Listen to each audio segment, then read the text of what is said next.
Alrighty. So hopefully this will work. Hopefully this will work. Hey guys, I'm gonna have Erin read one of their spells. Erin, do you mind? And we're gonna check audio again. This is weird. I don't mind. Thank you. Light, cantrip, evocation, light, traditions, arcane, divine, occult, primal, cast, two turns, somatic and verbal, range, touch, This all targets. sounds good. Yeah? Yeah, it all sounds good. Yeah, you don't hear any clipping. All right, cool. Yay! Alrighty. So Yay. let's try that recap again. Only the short Okay. version. Yeah. The short version. Okay. I also don't see you. Oh, you don't see me. Hold on. No. Well, go ahead. Well, I'll get you going. So Bramble met the Fae and ended up going to a basilisk, which was called a storyteller's snake, Yeah, and was storyteller stake. Right. It's not a snake. It's a snake. hmm which was going to, if the eye was returned, be able to potentially tell her what the hidden sanctum was that she was looking for. The hidden sanctum being the holding place of the last seed. So she saw a bunch of statues in like a dirt area next to a cave that looked like they were fallen fighters, and realized that this was a basilisk. And so she used a coin, a polished coin, to use as a mirror Yeah. to communicate with him. And the basilisk tried to kind of like trick her to come closer with the eye. And she threw it towards him and then decided to use healing plaster to cast the eye back into its spot, Yeah. and told him it's okay to have big feelings and feel lonely. Which I loved. And then she made him blinders so that he could look at people without turning them to stone. And then he told her that the hidden sanctum is in a place of shadows, and that is pretty much the That is. majority of the information that I got. That's actually, yeah, that's actually really, really good. You Really sound good. surprised. What's that? No, I don't sound surprised. I'm not slamming you at all. You did an extraordinary, did Thank a great you. job. Um, and then you decided to continue north, and so Mm-hmm. I'm going to bring up as soon as I can here. I'm going to bring up our map, see exactly where we are in the world, and then go from there. Beautiful. Has your character level? No, your character's still third level, right? Still third level. Okay, cool. If anybody watches while I'm waiting for stuff to occur on my side, because we just rebooted so we can get people back in the game.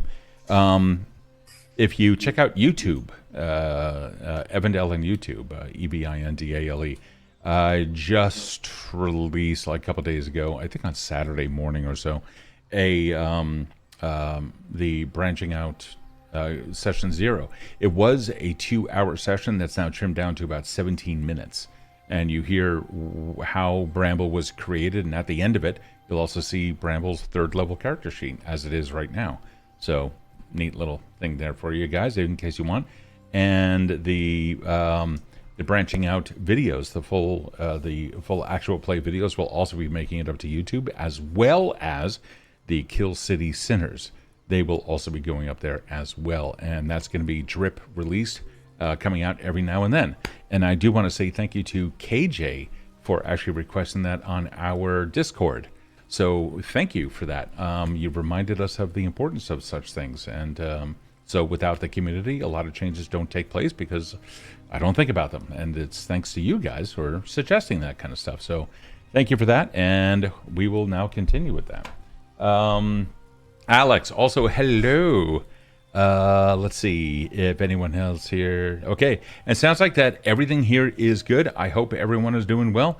Your DM asked you for the answers on what we've done. You had to take notes of everything. Yeah, Victor, it's no joke. It's like I highly encourage players, particularly with my DM style. It can get convoluted, and so hopefully I've been trying to simplify it. Not because Erin needs simplification. You don't need simplification. No, you don't need I simplification. know, I know, I know. But sometimes, what I've discovered is like when you, as a GM, are someone like me, where everything, all matters of stimuli, all carry the same level of importance, you end up describing the world in great detail all over the place.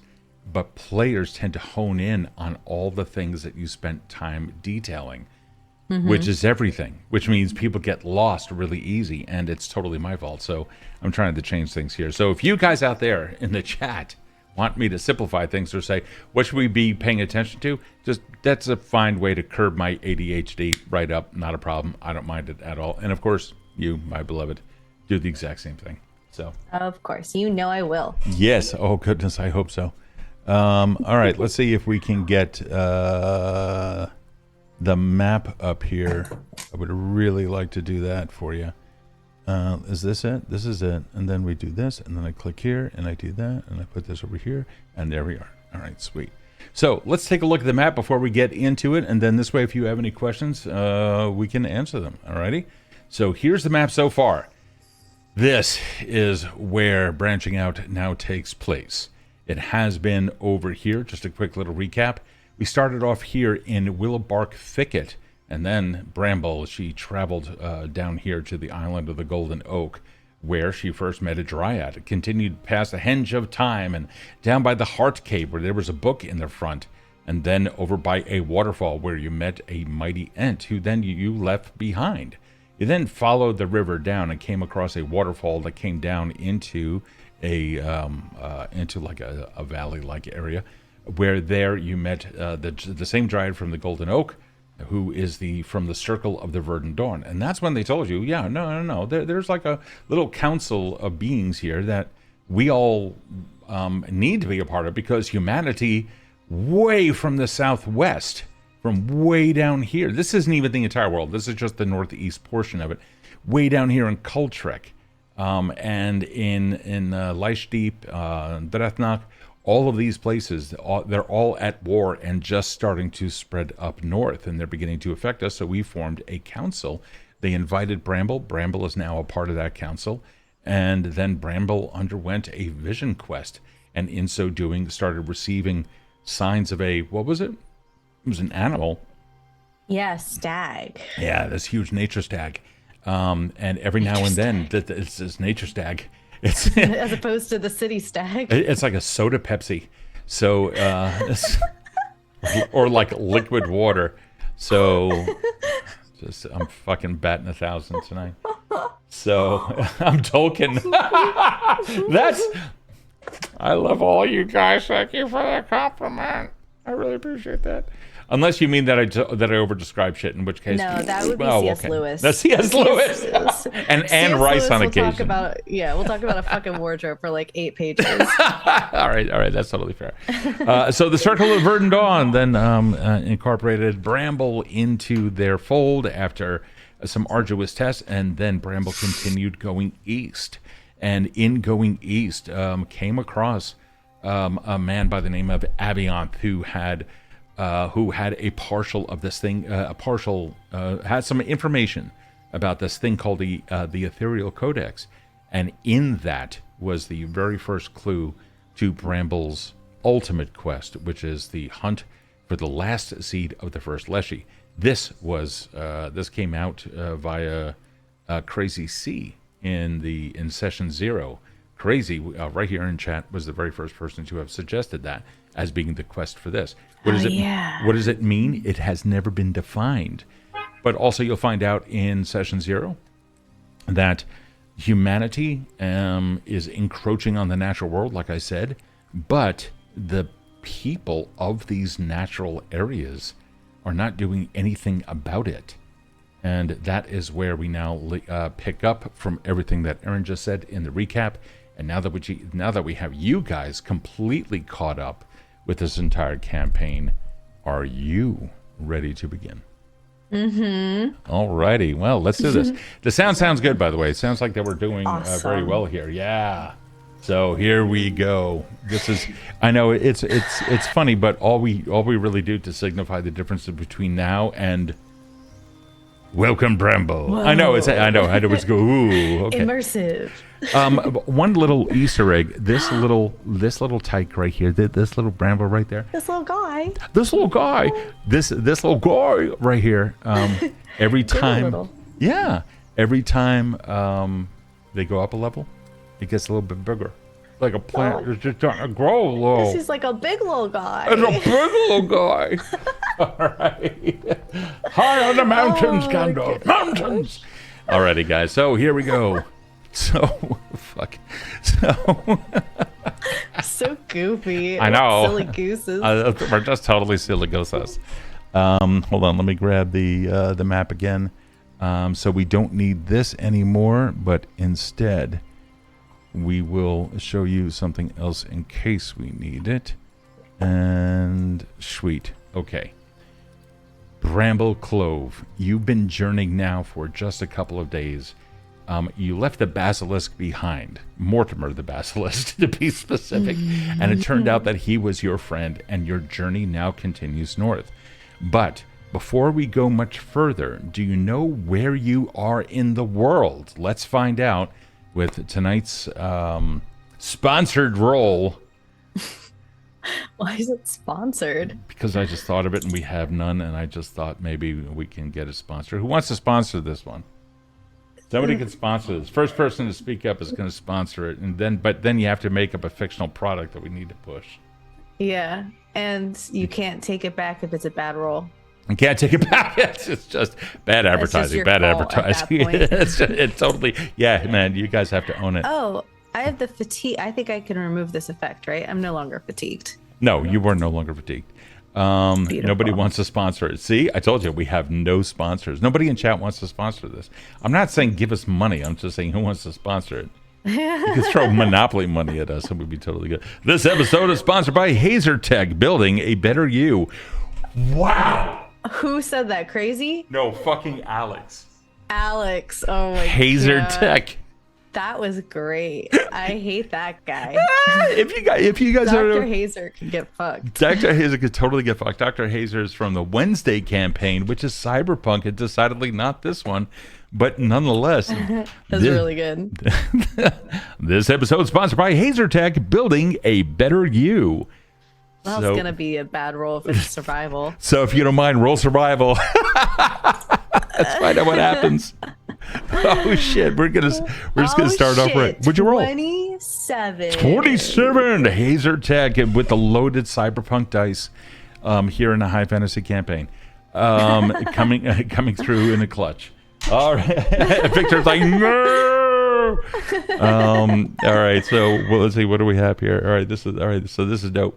So you have discovered that, yes, indeed, you now recognize, now that you have been in by the mountains of the Creel Galal, the domain of the Creel Galal. You realize that just north by maybe 20-25 miles or so is Thicket Home, the capital of your home, Cheerful Breg. You aren't close to home. So now that you have a good understanding of where you are, and then let's give you an example of how far away you are. Since you rolled so well, let's get an exact measurement.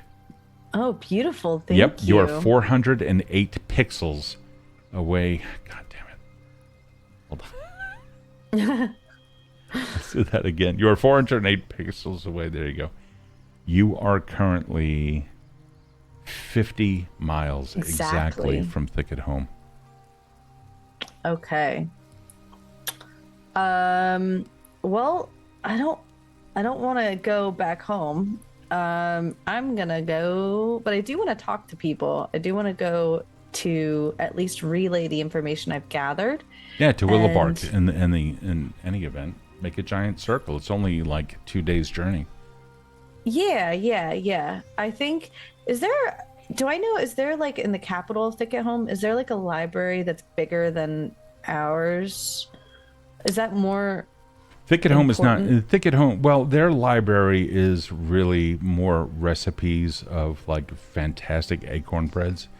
Thicket Home is not known for their worldly, that's not their concentration of life. Thicket Home is a cozy. I mean, honestly, it's nothing more than a village of, it's a village. There are plenty of people who live there. However, there's also one hall that remains empty most of the time. until everyone from Cheerful Brig who sends out a representative comes in and puts them there. Or rather, comes in and sits there. Yeah, we pick them up and we put them in the chair. We got this guy coming in. The guy's like, what the fuck? So, so the representatives come in. They will then sit down and they will discuss national matters, even though Cheerful Brig is not really a kingdom per se. It's a free nation. Okay. So technically, my library is better than theirs. Okay. Yeah, but that's only because you have a focus on such things. But yes. Yeah. So there's no real need to travel there and report back, but they may be interested in Willowbark Thicket. I'm gonna go. I forget what the fuck his name is. I'm gonna go back to back home. I'm gonna make my way back home. Okay. Following the river west and then hugging the lake around. Do you want to go like this? No. So when I get to that river. Oh, you're here. There. You're here right now. You want to do this and then this? Yeah, it's a little more exposed, I guess. Just go straight. No, I'll cut through. Yeah. This is. I mean, just to give you an example, this is here. Let's see here. So you're here, right? 5, 10, 15, 20. This is 1 day of travel right here.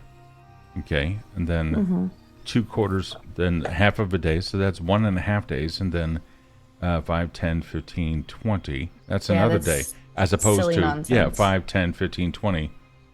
Got it. Yeah. Let's do that. Okay. So we're gonna go back home and report back, and then move on from there. All right, that sounds good. So you begin going. However, in the beginning of every single one of these games, if Bramble goes out on a journey, you guys get to decide whether or not Bramble encounters anything. But it's not quite a decision. So go ahead and roll !D, and we're going to do this 4 times. So there might be a little bit of a slow mechanism to it, so you may have to space these out. But !D100. Let's see what happens. Roll good. Better roll good. Oh, Victor with the 67. Okay. Hold on. That was almost nice. Hold on, Victor's got. That's meh. Nah. Okay, so Victor brings us a 67. Let's see if we can roll it again. Anybody can roll. !D100. Let's see if we happen to get another one here. This would be kind of cool. If not, then I'll roll. Let's see. Chair is very squeaky today. Your chair? Yeah. Oh, here comes Raffle with a 20.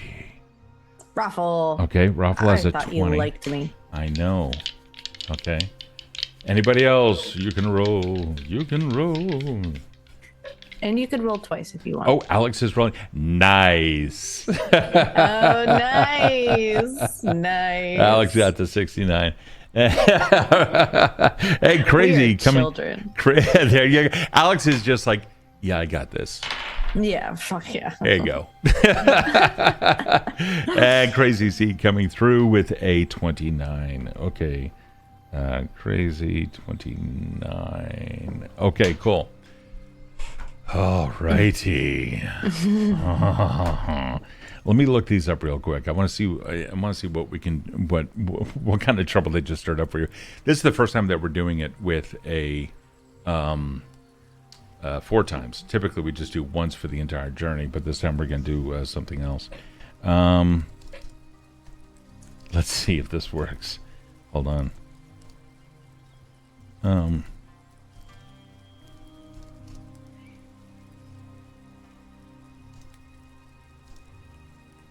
Alrighty. Okay, so here we have. All right. So the very first one is number 67, and then 20. And then 69. Nice. And then 29. We are such children. We are such fucking children. We really Okay. Guess what number 48 is? It involves a talking cat. Garfield? No, the cat. It's the cat. Oh. The cat. The cat is the true overlord. That's right. Thank you, Victor. Appreciate that. Hi, Zen. What's up, Zen? By the way, if we can get a shout out for Zen, head over to his channel. He's talking about putting together a charity stream. You're going to want some information on this. Zen is like really, really good fucking people. So y'all may want to follow him because there's good charity stream coming up. Alrighty, number 67. Let me take a look at this here real quick so I can incorporate it. You know, that's the one that I'm not going to do. So I'm just going to take the next one. Okay. Oh, that's interesting. And then what's number 20? Okay. Okay.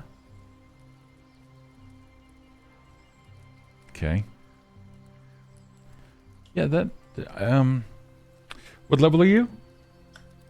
20. You might be. Okay, cool. Let me go to... Listen, I'm on a streak here with not killing or attacking anything. I know, you've actually engaged in combat, but never actually had to kill anything. Yeah, which it's was amazing. Yeah, everything just kind of like capitulates or kills itself. Yes, Or, don't ruin the streak for me. Yeah, seriously. And what was number 29? 29 is... Oh, that's fucked up. I like it. Alrighty, let's see what we have here. Oh, God, I'm going to incorporate these into the thing. Hold you up. can do whatever you want if you believe in yourself. Alrighty. Bramble Clove. Yes. Yes. Yes. Let me, I'm just now pulling up the goodness that is your adventure. Alrighty. Approximately a half of a day has already passed as you begin heading in what you believe is a northwesterly direction, heading towards the lake in the distance that you know is there, the largest one in the region. It's a lake which is fed by just a couple of hills in the distance, but for the most part has no outlets or anything like that, relying heavily on oh my God, my science brain just turned off. I'm like, what did you put in this? No. And then see, no. that wasn't what I had in mind. So, evaporation. That's right. So lake relies heavily. Jesus Christ. So the lake relies heavily on evaporation. So there's not. I'm just going to continue. You head towards the water. There's trees. So one of the things that you know, so it's not too infrequent to see societies pick up around lakes and other bodies of water, such as rivers and what have you. And as you begin your journey north, we can see, as a matter of fact, let me bring up the map again, and then we can see exactly what we're doing here. 69, you accidentally interrupt the dragon mating ritual. No. I don't. Nope. That's just got. I thought that was it for a second. That's the nope train to fuck that, Bill. That would be That's amazing. We would all die. That would be horrible. So leaving here, leaving. Are we there we go. So coming up this area here, your first quarter of a day is not a problem whatsoever. And then when you continue north and then you come across this river, this is a little interesting. You cross a small bridge. You manage to find it. Whether that bridge is a fallen trunk or what have you, the river itself is actually fairly, it's deep in the middle, of course. This is fed by the mountains out to the east. But there is a little something caught underneath the fallen tree that is forming the makeshift bridge. Taking a look at it, it's on the upstream side, meaning it came down, got caught on perhaps the bark of the log or what have you. Does it look like something or someone? No, well, it's kind of difficult to tell. Looks like someone because it seems to be clothing with something in it. Oh no! Bro's gonna run up and try and like reach down. Yeah, this is a full human-sized thing, and when you pull it over, it is in fact a dead body. Bloated corpse. It's been here for a little bit of time, having floated downstream by something or someone. The stench is already beginning to occur. Oh. Is there any like sort of identifiers Nothing other than on this person? you believe it was male. You think it's human. Kind of difficult to tell, but there's no pointed ears. There's a little bit of facial hair at one point, and that's that. Nothing on his clothing. No, no markers whatsoever. Other than, no, actually barefoot. And the pants themselves seem to have been a little bit blousier, but tied tight from knee down and covering the calf. Give me a society check. I was going to say that indicates that he was wearing boots, right? I don't know. Does it? Well, IRL. Let's find out. Society. It's a 13. That's not so bad. You think that might have been it. I mean, that sounds plausible enough.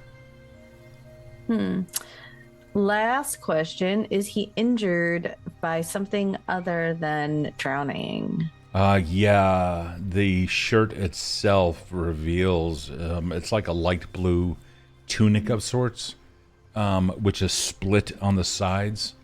Gussets, that's right. It's gusseted material on the sides, allowing for the tunic to probably sit on the back of a horse.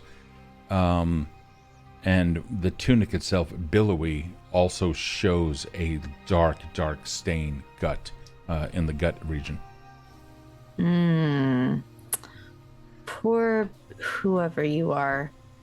I don't know. I feel like I should bury you, but also, I don't know if you... Well, nature will slowly, reclaim. That's true, but I don't want him to go down to the lake and then go up on to the shore or something. So right now, the lock is holding him steadfast in place. The water's like tumbling over.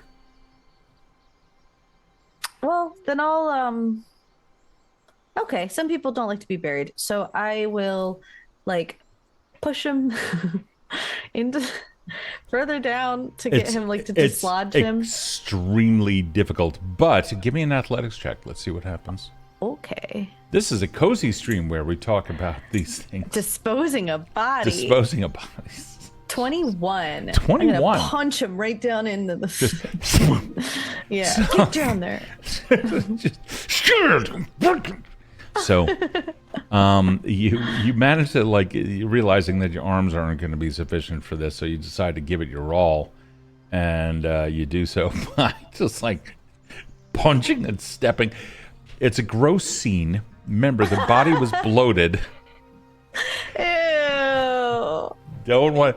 And with the sudden release of certain things within the body, thanks to the help of Bramble Clove, ever vigilant nature warden, the body becomes dislodged, in a manner of speaking, and continues moving in various directions. I wave to each part. Oh God! Oh.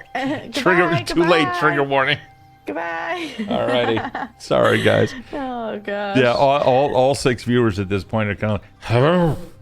So, that was half of the day. Great. That's your roll right there. That's your 67. You come across a dead body. Yeah. Come across dead body. Alrighty, cool. And here we go. So coming back. What the fuck has happened to this stream? I was gonna have a whole funeral service, but somebody was like, you don't need to do that. You don't need to do that. Just punch him down. Just punch him. Just step on him. All right. Anyway, so we're losing people left and right here. Anyhow, so fuck it. We're having fun. Now about by the time of the end of the day's journey, you can reach Lakeside, and conveniently, of a human village that is nearby. They tend to work with nature. This is not going to be a problem. They're just outside of the bounds of Teofrol Brig, and within like a day and a half's ride, or not even a ride, day and a half's walk from Thickenholm, just straight down south. Do you want to make head for it? It's like right on the way. Yeah, for sure, for sure. Okay. All right, cool. So you come up towards the end of the day, and already you can feel that there's it's been a long day. Do you want to make camp before you come into the village? It's only like another 2 miles or so, 3 miles. No, I'm gonna go stay at the inn overnight. Okay, cool. Because all right, that totally works. I would imagine there's an inn. I'm building onto the story. Not well, it's not here, but there are people that will absolutely provide you with something. So Great. yeah, that shouldn't be too bad at all. Much at all, much. So, oh my god. yeah, well, that's not a problem. Anyway, so you walk for the remainder of the day, getting there. You can smell smoke somewhere in the area. Someone's obviously cooking because oh boy, you can smell some stuff. That seems to be coming from the east, not the north, thankfully. So no problem there. You continue going, and let me just. I'm totally vamping because my system was reset, so I'm looking for the damn music. Where the okay, I can't find it, but so not a problem. So what we will do is this. I could be music for you if you want. You are already my muse. Oh, stop it. Ick. You're my muse. Ick. All right. No, you're my sweetheart. Anyhow, so you continue going down the way, and as you approach the lakeside village, a scene of recent chaos comes into view.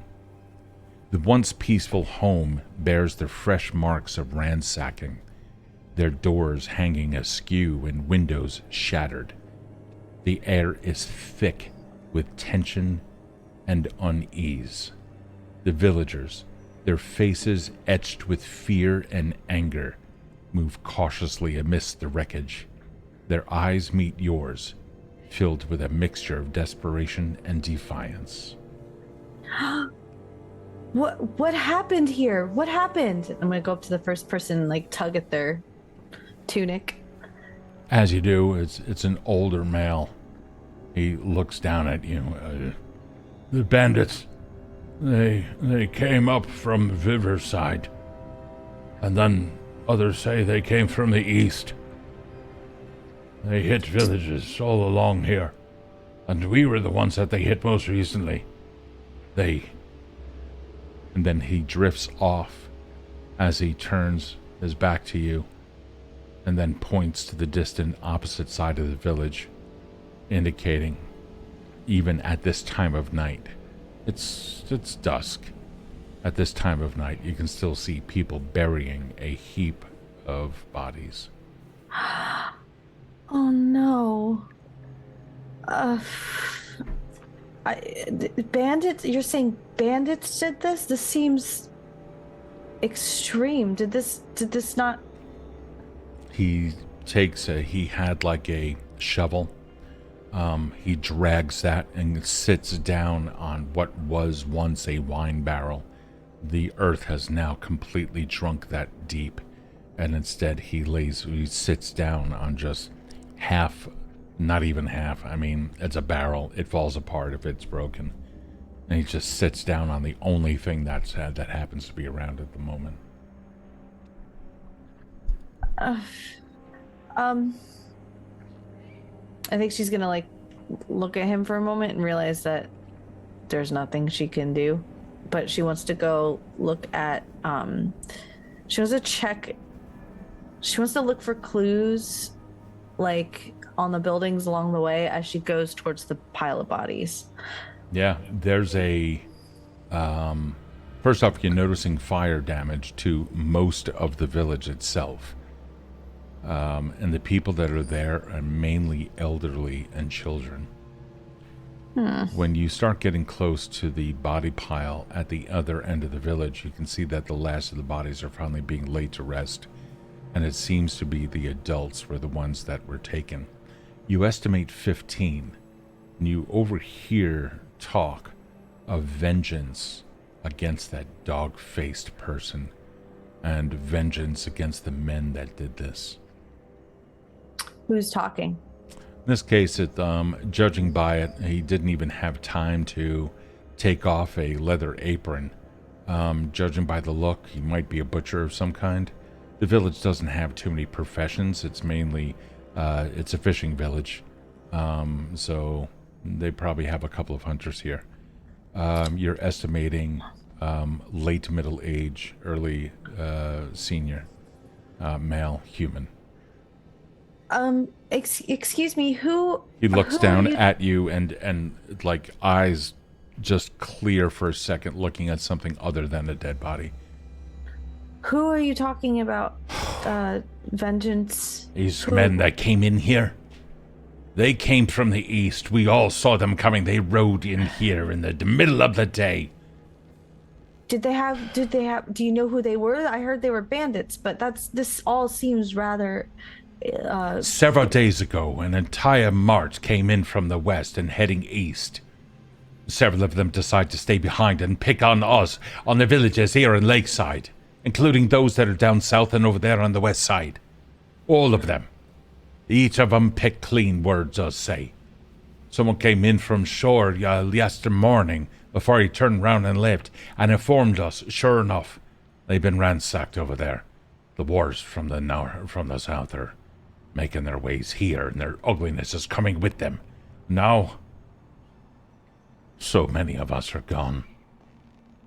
So many of us.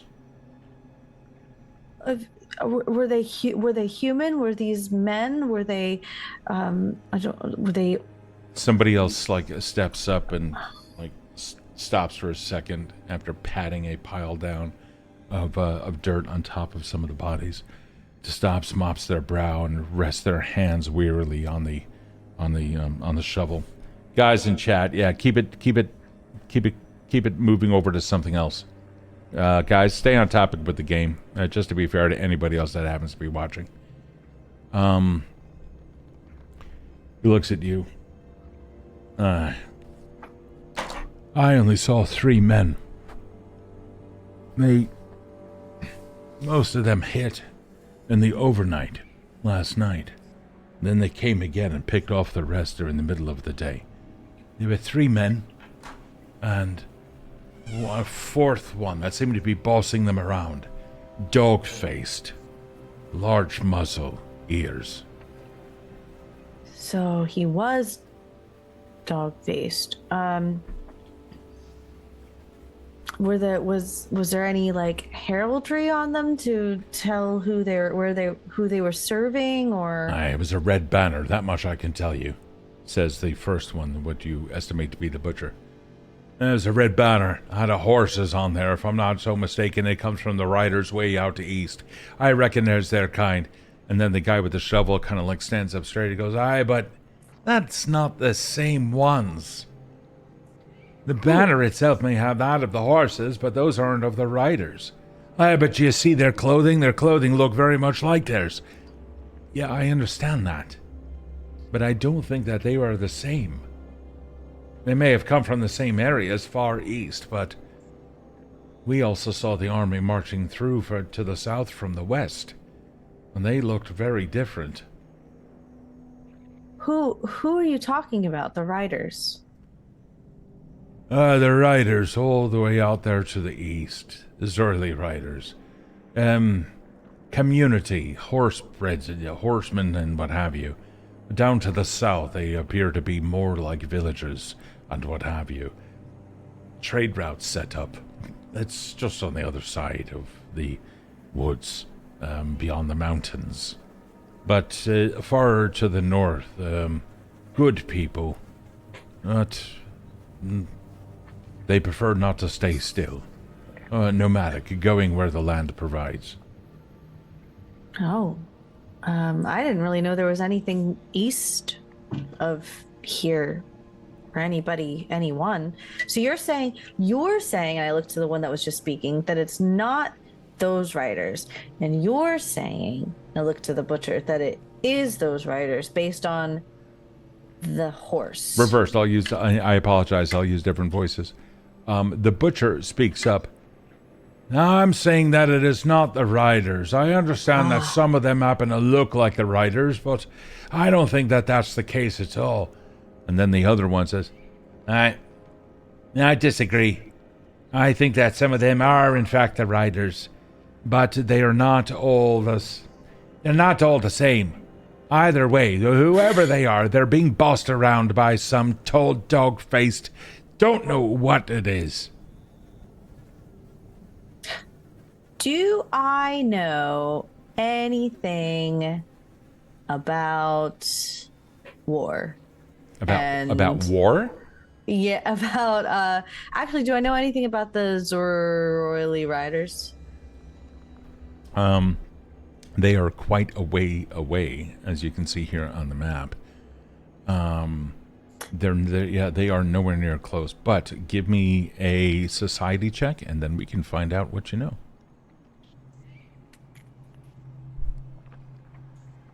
Okay. That's an 8. The what riders? I Riders? I was hoping that because they're nomadic, that they would have brought stories. Stories would have come through for me to record back home. Nothing comes through Willowbark Okay. Thicket. I'll put it to you this way. You are a living plant. Others of your kin are living mushrooms, and trees that move and stones that speak. Humanity has no time for the Fey world at all. Okay. Riders who? So, well, I don't mean to, undermine what's happening right here, but it seems that you might be getting yourselves into a little more trouble if you go blaming the wrong people. They look at you for a second, and they kind of look at each other. Well, I can't tell you who exactly it was that had done this, by organization name or tribe name, clan name, family name, house name. But what I can tell you is that they had a red banner, and that is not the one that the riders use. Okay, that's solid. If you can all agree that it was a red banner, then Yeah, the other one's like, yes, it was in fact a red banner. My friend here might be correct. so are you prepared to keep this from happening again? Do you have any? They, with a resigned breath, with a resigned sigh, their shoulders droop down. We only want to bury our dead first, and we have no one else here to defend. And they're going to attack again. They're going to take more of our fish. They're going to take what little livestock we happen to have left, or whatever stores that we have for the winter coming. They're not going north, are they? We don't know where they're going from here, but one of our own, one of the hunters, he came back and he said that they were last sighted going east towards the mountains.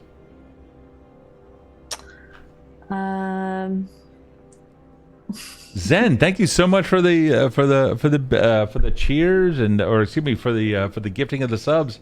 And Constable, let's see, Constable. Oh, we gifted out to It's Jody B and Min Terrain Domain and Constable Gamer 25, who would now be with us for 3 years. Holy cow! Really? Holy shit! Yeah, Constable Gamer 3 years. Holy cow! Wow, that's amazing. Anyway, yeah, they all we saw was that the reports come back that they went out to the mountains to the east.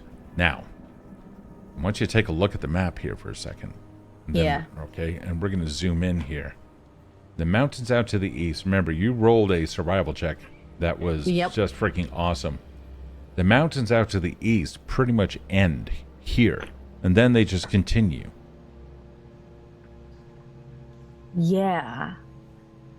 And somebody else had said, just to give you a little bit of a recall, somebody else said that, the older guy in the back, I believe, he had said that they came from the south. These people are saying that they came from the east, or that they were heading east. So, a little FYI. They were heading east, so they were heading towards the end there of those mountains, like across those mountains. Hard to say. How would you confirm this? Mind you, that's 15 miles away, so. Yeah, how would they even be able to see that? So they may not even know that the mountains. Exactly. So east, from the village's standpoint, Yeah. is this forest here. Yeah. South is, this forest here. So keep that in mind. It's the perspective of the witness. So right. Some say they headed towards the, so you have conflicting reports that they come from the south and they come from the east. Okay. So I'm trying to just parse this all out. You don't really know where they went because you're all saying something a little different and you're not even sure exactly who they are. So first it's now the sun has pretty much set. Dusk is full on. You are looking at older people who have been digging graves all day long, burying their sons and daughters.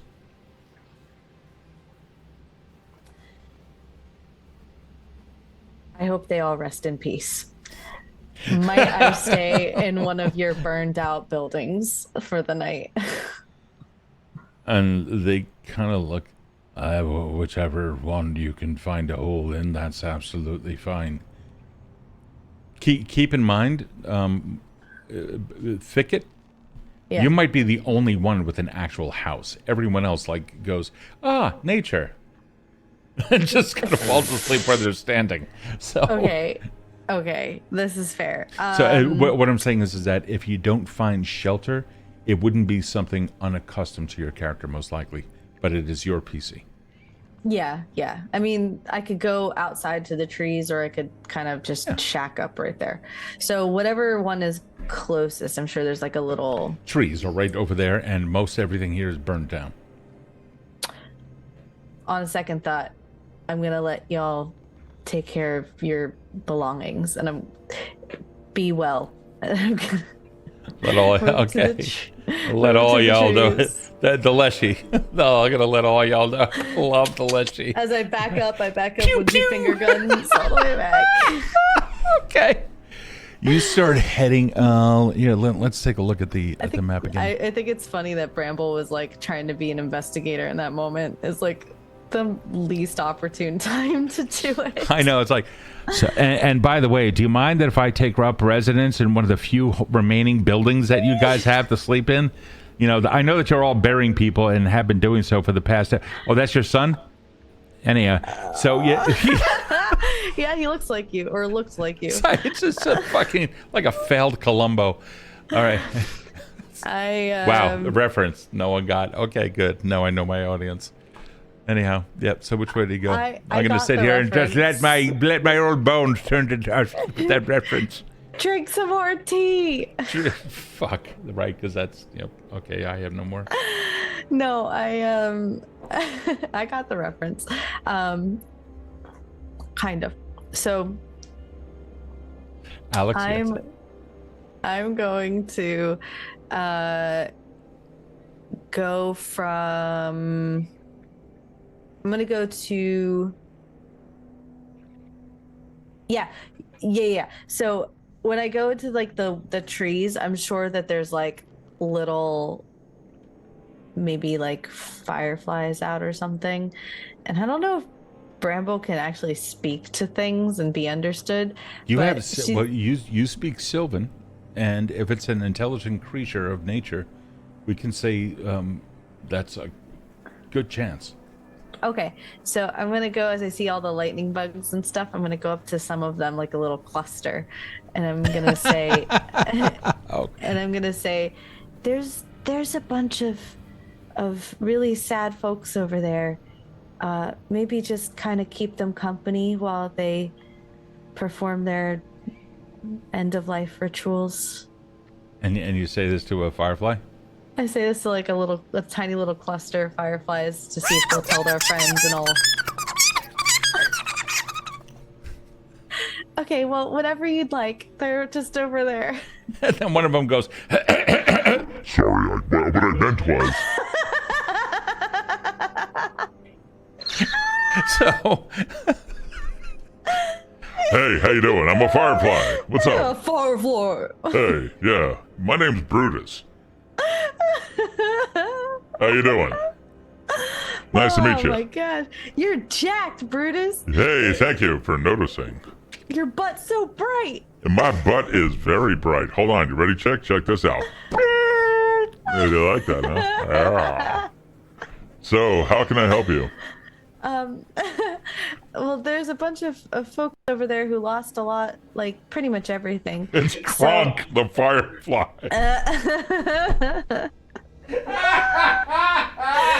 Great. The most intelligent of the fireflies. Oh my god. What do you mean? Their families died. Yeah, that happens. Nature. Yeah, I mean, I agree. Hey, did you know that fireflies only last for about... Oh Just no, Kronk. Brutus! No. Another one comes up. Hi, I'm Kronk. Anyway, so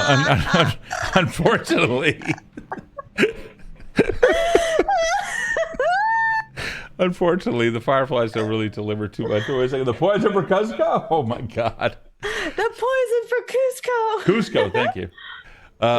Yeah, so they kind of the fireflies are like looking at you like, what? Like they don't really understand. Do you guys speak with anything? Speak with anything. Can't speak with anything. Hey, Twig, what's doing? Where are my feeds at? Let's see. That would probably be a spell, if anything. I don't have any spell because I took all of the badass shit and I don't want to kill them. But I do have. Hold on, I can speak with you, Flaming Sphere. I do have wild empathy. Cool. So the fireflies are like, Yeah, I'm tired. Okay, well that's fine. They're just right over there, though. so describe wild empathy. So wild empathy is you have a connection to the creatures of the natural world that allows you to communicate with them on a rudimentary level. You can use diplomacy to make an impression on animals and to try to make very simple requests of them. In most cases, wild animals will give you time to make your case. You know what? I'll take it. Go ahead. Give me a diplomacy check. Yeah. Okay. This better be better than the centipede I tried this on. The centipede. Because this is what killed them. I hope they don't bleed out. At least you didn't try to marry that one. Fuck me. It's an 11. It's an 11? At least I didn't try to marry that one. All right, so the fireflies kind of stand there for a second. They look down at you, a little 3-foot Leshy. And go ahead, make your case. Well, so lightning bugs, right? They're beautiful to look at. Yeah, and, we know. Yeah. So, and the way that they just dance and glow and everything like that, you're so gorgeous. And then it goes bless in you. light. Oh, thank God! I thought you were about to. You exploded. You're back. Welcome. So, oh no, your butt came off. Yeah, so what do you want? So they're really sad over there. I don't know if you could hear them, but you could hear them crying. Who? The village, literally right there. Right? You see that fire? The Oh, little you mean embers? them who try to put us in glass jars until we die? Was it them? Yeah, I'm pretty certain that was them. Well, now all of them are dead. So maybe if you want to celebrate, Good. What? you could go celebrate. Like Go you s- could go. yeah, fly hey, everyone, around. light up your asses. Here we go. And they just get fucked off there into the woods. And Bye, all you see have is, fun. you see like little, little fireworks. Oh, excellent. I hope that's a nice thing for them. Well, good night. And I'm going to crawl into it. So this was the campaign where in Evindale we learned that fireflies are assholes. And she's going to go to bed, knowing that she did a good deed. You did a good deed. So you, how far out into the, are you like outside of the village bounds? I mean, I'm in the tree line. I'll probably... Like, this is like 2 miles out. This is like a mile out. Yeah, I guess I'm like a mile out. Okay, yeah, so not a problem. So you make your way into the tree line. About a mile out, you're just starting to set up camp. Describe briefly what that might look like to us. I think camp is gonna be fireless tonight. I think there's a lot of traumatized folks over there who don't really want to deal with fire right now. She's just gonna kind of like cast light on like a little stick or something in a hole in a tree, and Sure. and it's gonna cast like a little warm amber glow, and she's gonna pull Barbara out and use her as a pillow and curl up. Absolutely. You do. You light that, and the first thing that you notice on the tree directly in front of you is the axe mark. And then you shine it off in the distance, holding the light above your head. There's not a lot of wildlife, and there's very good reason for it. So many of these trees have recently been cut down. You're looking everywhere. You could see only those that are nearer to the village or those that remain. But those in front of you, for almost as far as you can see, nothing. Almost everything here has been taken. Wood for some cause. Does it look fresh? Like, does this look like what they took when they came through? You would have how would you know whether or not they took it how would you know who took it and when? But it does look recent. Yeah, well, they came through recently, so I'm figuring that, because you had said that this village is nature friendly. If they're nature friendly, they definitely didn't do this. They wouldn't engage in clear cutting. They would take what they need and Right. So this are there Bramble's gonna go and like inspect the axe work, because she would know what a actual like productive like an axe is for chopping wood. Does it look like it's like got the markings of like a like a battle axe, something that's like not... Give me a nature check. Fuck yeah. That was a good question. That's a 25. The marks made on there are definitely with an axe, but there is no way for you to tell what the other purposes of that axe are. Look, and you can see that they are fairly wide, like a slight wedge, but also fairly sharp. Okay. But as you're walking around and you're inspecting axe marks, you step in when maybe apparent marshland, and then you notice it's not marshland. It's the recent blood that came from that body. And then you look out, and you can see one over there, and one over there. You see slaughtered wildlife and livestock as well. When you inspect the bodies, you can see they are dressed in leather armor, skirmishers. Many of them dropped. Yeah, the axe, these aren't people of nature. These are soldiers. Are there any of those red heraldry things on any of them? You do not see anything that resembles that. Is there like a general direction of where they went based on where the bodies are placed? The clearing seems to be... You see some of the trees to the north. You kind of make out some shadows of trees. Some darker patches. Mind you, it was a forest. Now it's moonlight coming down into this area. You know what? Hold on. Let me confirm. What kind of moonlight is coming into this area? It's two crescents. Yeah, it's a waxing and a waning gibbous on the two moons. So they are more than half full. So yeah, you have a good amount of light for nighttime activity here. And you can see that there are trees for the most part are fine to the north, but down to the south and east, it seems to be cleared in this area. Okay, so that confirms the one person's story about how they went to the east.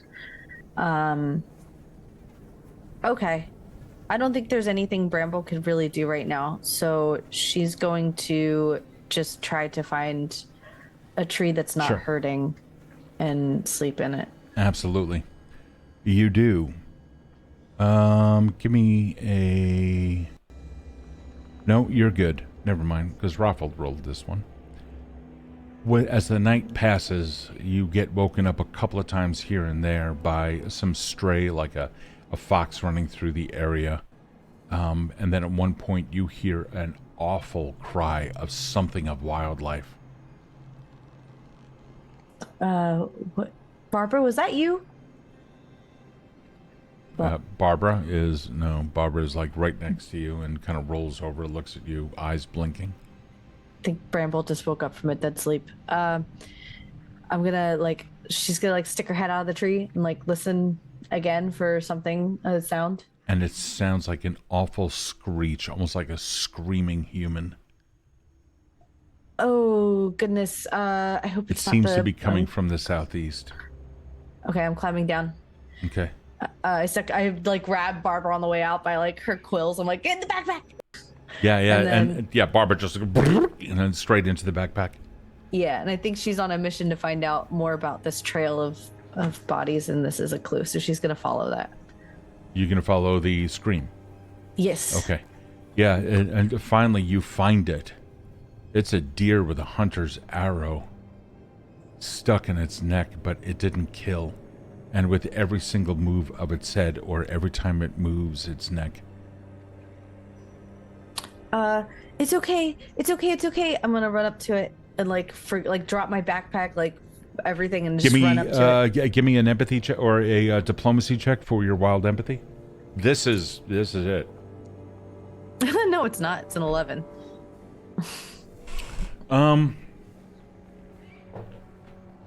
It's all right. It's already run out of so much blood. It tries bolting, and then unfortunately falls, causing the arrowhead portion of the shaft to snap, and some of it it cries out in horrific pain. No! I can help you. And I'm gonna scoop up dirt and push it together, create healing plaster.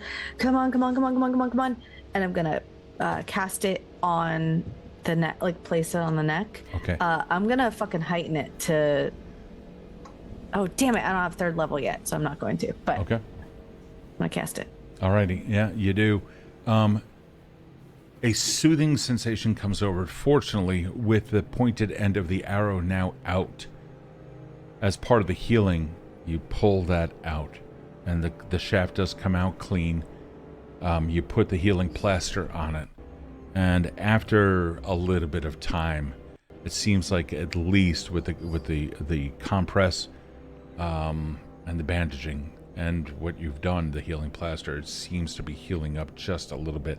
It's going to take some time. This is the equivalent of administering first aid, so at least you're making it stable. Yeah. It's okay. I don't move. I'm going to protect you. You don't have to move. And I'm going to set up a new camp right next to the deer and down. So no real surprise. The deer's not going to hang around in a camp of that. It's not a deer house. It doesn't know what it is.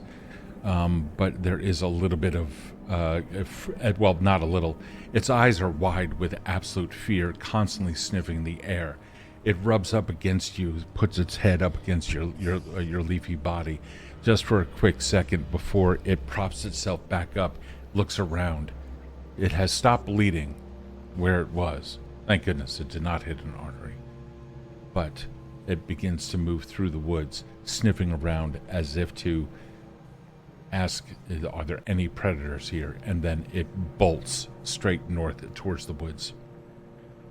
Okay, that's good. That's a good safe place. However, as you continue looking around, as you looked beyond the deer, you moved down into this area a little bit. In so doing, trying to track down that cry, which was heard from quite some distance. Again, each of these hexes are about 5 miles. You see this entire area here has been completely cut. Yeah. Okay. This is not okay. This is unacceptable. I'm gonna tell them back home about this in the morning, and I'm gonna try to find. Go ahead. I was gonna try to find a new place to sleep. So you begin looking around. Give me a perception check. Yes, I could do that. It is a 12. So, the first thing that you notice is that its recent rains in this area have made the ground nice and muddy. And you're looking around for something nice. You do see a couple of trees, further out to the east over here. You can see some directly down to the south. Those will probably be better for you. But you do notice right around here some footprints. And you see a couple of fallen logs. And these logs are... let me see if I can do this here. No, I can't. These logs are laying down like pretty much parallel to each other. And you can see some of them are stacked. And then you swear you see something that looks like a structure, like a low-lying structure ahead several hundred feet. I think I'm gonna sneak towards the structure. Give me a stealth check. Okay. So you can be performing the sneak action under stealth. Actions. There you go. Let's see if it's there. Yeah. None of them are there. Oh, they're not there right now? Nope. Oh, for crying out loud. Hold on. I know. This is really annoying. I can't believe that. Hold on. I am so sorry for that. That's okay. I was able to do everything else, so that's fine. Okay, so we're going to do a sneak... Oh, hold on. Wait a second. This might be... I think I know what it is. I tried to fix this last time, and I think I was able to. It is this. It is... One moment. You may have to close your... close your thingy. Skill action descriptions. Here we go. Action cost top. Disabled. Okay. One moment. I'm gonna do it again. I think we can get this for you. 1 second, babe. No worries, honey. Yeah, I'm sorry. I mean, it's last time we figured this out, and yeah, I'm surprised that it resets like that. Yeah, it really shouldn't. I mean, it's kind of weird. I'm gonna check one other permission. Open it up, see what's there. By the way. Okay. Nope. Still not. Okay, not a problem. Let me roll for you right now. So Okay. that's gonna be sneak, which for you is stealth +6. So let's see what you got. Oh, geez, you rolled an 18 plus 6 Fuck equals yeah. 24. You begin moving forward ever so gingerly, taking a look, and then you can see the low-lying structures ahead are actually large piles braced in by pillars of these that have been driven down into the ground. Large piles of wood stored. You can also see wagons nearby. So sorry, there's a car alarm. Okay. So wagons nearby. Does it sound... I'm gonna listen, like hone in on... You do not hear any movement whatsoever. Every now and then an animal like scurries through the area, but other than that, you're okay. Okay. I'm gonna take my pike out, and I'm gonna kind of touch. If I could get close enough to the pillars, kind of poke around, see what's there. What are you poking? Sure. What do you hope to discover by poking a wooden pillar? I want to see if there's any movement from hearing. If there's anybody hiding. What you're in is in the middle of a clearing, and it's this pile of logs along with some wagon tracks leading away to the southeast. And then there's the 2 wagons.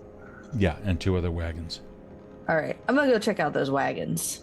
Okay, they are currently empty and horseless. There's no supplies in them or anything. They're currently empty and horseless. Empty. Okay. Empty of everything, not empty of man. Okay. Well,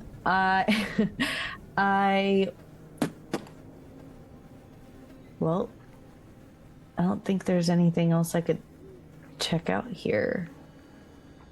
And the tracks are going towards the east? Southeast. Southeast. Oh yeah. Okay. Oh yeah. Well, I'm awake now, so I'm gonna I'm gonna walk towards. I know it's backwards, but I'll walk a little bit towards the southeast. Sure. And see. So what happens. you start coming into a tree line after maybe like several hours of walking, and finally you are too exhausted.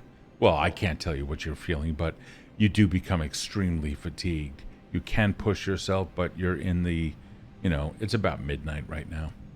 Yeah, no, I think she's done looking for clues, so Okay. she's gonna go to bed. Okay, not a problem. You do whatever you do in order to sleep. You pass out. The world comes back to life. During the early morning hours, as you look out to the north, all you see is clear-cut forest. You see the same to the northwest. And out to the east in some distance, but getting fairly close, the foothills of the mountains, the barrier mountains that separate you from the Keel Galal. And just to your south, you can see that there are wagon tracks that pass through the trees themselves. Mm-hmm. They come down to the southeast. And you will also see lots of marks of dragging logs and hoof prints as well, all coming straight down. I really, really, really want to know who did this to that village. Okay, it's a little out of the way, but curiosity killed the Leshy, and I'm gonna start heading in that direction, following the tracks. Sure, you do, and you keep coming across more and more clear-cut areas until finally it just opens up into an expanse. You can see that there was at one point, as you head off to the east a little bit, over into this area, there was a camp that was here, and it is now completely occupied. Of course, this is more natural times. There's no plastic or anything like that, so there's no real trash left around. But you do see where tents were set up and much more. The bulk of that was heading, looks like the tracks go into the foothills directly to the north. Mm-hmm. In this direction, like kind of up and around and what have you. Mm-hmm. However, you also see that there are tracks going further south, which matches what you had seen over here as well. Yeah, I want to follow that azimuth. Okay, so you are coming straight down this way? Mm-hmm. Okay. When you do, it picks up on a trail that heads directly south towards a river. Now, it is about the middle of the day, and at this point, you can see tucked into the rocks itself a settlement. You also see a palisade of pointed logs as acting as barriers, and in between them, an opening wide enough for several people to fit through if they walk abreast. Against this backdrop of mountains, you can also see some smaller buildings inside, or not buildings, but more like huts, temporary structures, and yet some of them are built out of bone and leather. Most striking, however, is that they are flying red banners. With horses on them? With horses. Fuck. These don't look like nice guys. Can I see? Is there anybody like outside walking around? As in fact, what you see is a little bit more than that. Well, I can show you exactly what you see. Okay. Hold on. What do I see? I'm gonna get over here. I'm gonna do this. So excited. And I'm going to put you over here. So let me just make sure you actually have vision so that you can see in this area. I do not. Well, you will in a moment. Oh, I do. Now you do. Whoa. I hear music. I hear sounds, nature sounds. Sure. Cool. Wow, so pretty. Okay, hold on. Looking down into this area. Here, let me do this so that we can get a little bit more. Looking down into this area, you can see it is in fact a full camp. There is a figure sitting on top or standing on top of a watchtower. You see that figure there? Yes. Standing out, looking around. The palisades standing tall and strong, looking down around. The river coming down out of the mountains. This would be the same river that you initially crossed before it curves off to the west. Or after it curves off to the west. Right. Okay. Wait, where am I again? I'm pretty... Yes, you are. Fuck off. Oh, I love you. That was really sweet. Okay. No, I forgot what I was gonna say. Yeah. So I'm gonna sneak a little closer to like to where these. I'm gonna assume that there's like brambles and bushes and trees and stuff. It looks kind of dry. Yeah, they've left these trees up. They've been clear cutting further west and north from here, but it looks like that the majority of the clear cutting was for that very large camp. They may be a portion of that. Okay. But yeah, these trees looks like that they set this up as part of like a roving band, if you will. Okay. Are the person on the watchtower, are they wearing shoes? It's very difficult to tell because you can't see their feet. You have too much obstruction just due to the height. That's right. Okay. All right. Well, I don't think Bramble's not really gonna be able to do much. But you can give me a sneak in the meantime. So let me. What's your stealth? +6? It's +6. Yeah, go ahead and roll that. All right, hold on. Let me grab my thing and stealth. Oh, sound design. No, 23. Yes, it is. That. All right, so you did that. Let me roll their perception. Let's see what we're at here. I have to remember exactly where. Oh, there it is. He is not looking at you, but you can tell it is a medium humanoid. From the distance, looks like that they are wearing a red, like a red scarf around their neck, standing in between two red pennons. Those are your banners. Okay. I think Bramble is kind of pissed.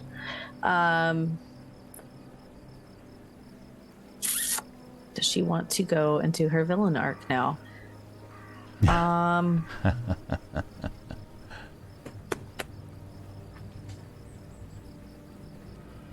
So she has like Barbara, who's like head's peeked out of the backpack, and she's like, so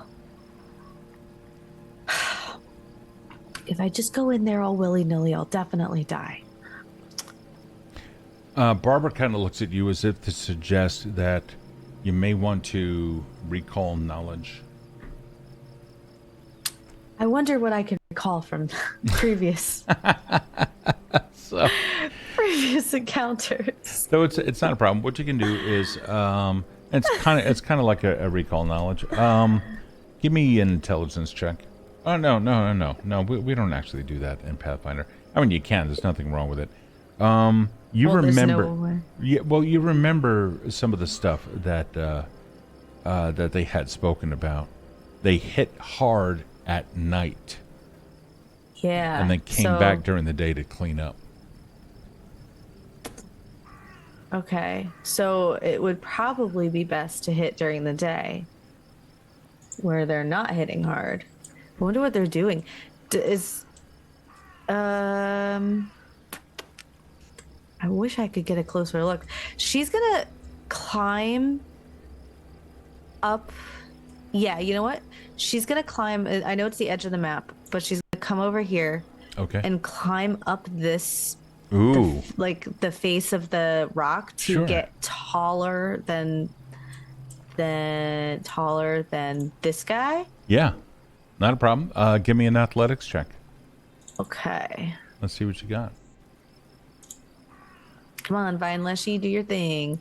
14, 20. Oh, not a problem. Your vines go. Crit success. Yeah, they grab onto various parts of stone. We'll say that you get about 30 feet up in the air. Yeah. So now you can see pretty much, and we're going to say that you're like over here. Now we can see that you see pretty much the entire camp. Brilliant.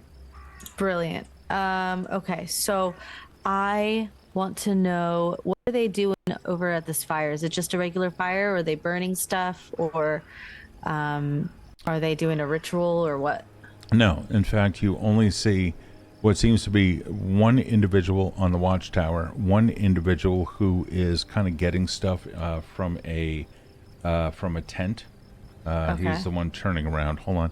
The map keeps resetting to focus on you. Let me see if I can cause it to focus on this. Yeah, I can't move him from here, but he's moving around to the tent. Oh, for crying out loud. Hold on for 1 second. Let me just change one little setting in this to make this a little bit easier for us. Is it because I accidentally targeted myself? Yeah, that might be it. Oh, I think you're good now. Okay, let's see. So if that's the case, let me... Nope. Oh, Nope, still snapping back. Okay, 1 second. Let me take care of this real quick. No worries. So this would be... Let us do this. Okay, cool. Yeah, so now if I move, it moves. All right, cool. Just like that? Just like that. So... If I move, just like that. Okay. So this figure, he is coming inside of a tent. He seems to be like walking around, taking a look at stuff down the ground until finally he comes in and then just disappears. Meanwhile, this one is coming over here. The fire is burning, but it's really, they're just drying out clothing and whatnot. There's no rituals or anything. You can see that this whole, if you take a look at the shadow down on the ground, yeah, you can see that there's a huge set of antlers. And you also see like bison horns, and you also see like a red pennon flag with a horse on it. Can I have a perception check, please? You sure freaking can. Boop and boop. Boop. 17. 17. Wow, plus 10. Yes. Yeah. You recognize those antlers. Are those the stag antlers? They are. Oh, this whole place is getting raised. All right, that's the villain arc. Here it comes. Let me just make a fucking measurement. Fucking bet. 33. So, since you're now going to take initiative, all right, Yeah. so here's what's going to happen then. We are going to go into combat. Streak is over. Yeah, we're going right into it. This is going to be, oh, man. Let's just roll it all. Arson! Great. Burning it all to the ground. Wow. Alrighty. Hold on. Let's, okay. Well, Bramble, let's begin this encounter. you get to go first. All of them would be considered flat-footed to you because none of them are aware that you're around. Great. So I would like to... I just want to really quick want to read this one spell. Read it out loud. Share with the party. It's Spider Sting that she picked up from the Spider Queen lady from the first encounter. Magically duplicate a spider's venomous sting. You deal 1d4 piercing damage to the touched creature and afflict it with spider venom. The target must attempt a fortitude save. But that's not what I'm going to do. I'm going to do Vomit Swarm. I just want to make sure that the 30-foot cone. Fuck yeah. Okay. So I'm going to do... for my first Are you ready for this? Okay. Oh yeah, I'm absolutely ready for this. For my first move, she's gonna move down, like get in like a good position, and she like starts like rubbing her stomach, and she's like massaging like all the like the vines and the brambles and stuff, and like pushing things through like a digestive system, whatever that looks like on a Leshy. Sure. And then she's going to close her eyes and imagine if that giant cave centipede had like a million babies, and then just go like this vomit swarm let me do the cone. Shit, let me target.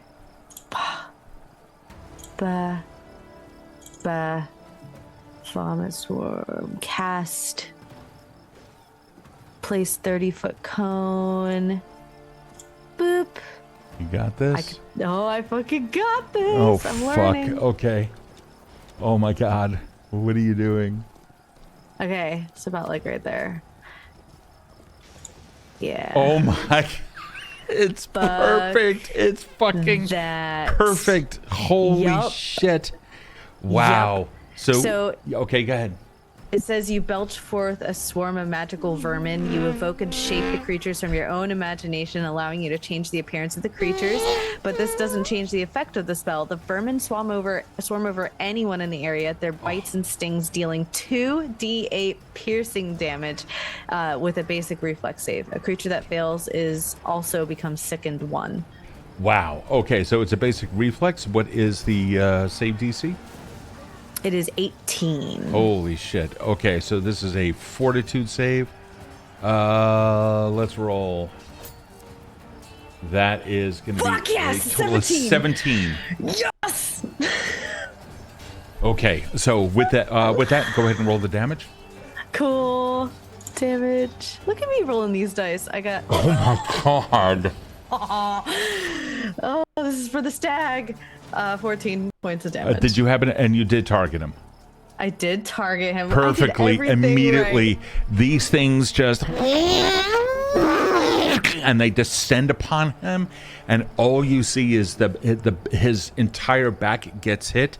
His arms start flailing around wildly as he tries getting rid of these things, but then as he turns around, all you see him is start to like try to scream, but then so many of them go right into his mouth, and he ends up collapsing down to the ground, holding himself up with both of his hands, trying to get back up, and just until eventually he simply stops moving. The entire swarm continues doing its work until the only thing left are clothes and bones. He is gone. God. Did they notice that? Because he's high up. Well, let's see. So, wow, let me pull up the battle counter here. Holy fuck. He's already out. Oh, wait, I have to end my turn. Yep, go ahead. I could do that too? Yes, you can. So, let's find out if this guy happens to realize what had happened. I'm going to have him roll a perception check. This is going to go against your spell DC. You were so fucking good, he didn't even realize what was going on. And because the other guy tried screaming, he didn't have any goddamn chance at all. The bugs completely devoured his body in no time. He just continues going about his merry way, turning back around. Let's see, turning back around this way and going back inside of his tent. Beautiful, beautiful. And that is going to be the end of his turn. Let me see if this one... Not that you would know anything. Well, there's a big old tent right there. That is a big old tent. Doesn't seem to be 3. anything there. Doesn't seem to Okay. be anything there. Excellent. We're gonna keep it that way. And this next one, let's bring this one up here. Let's roll that.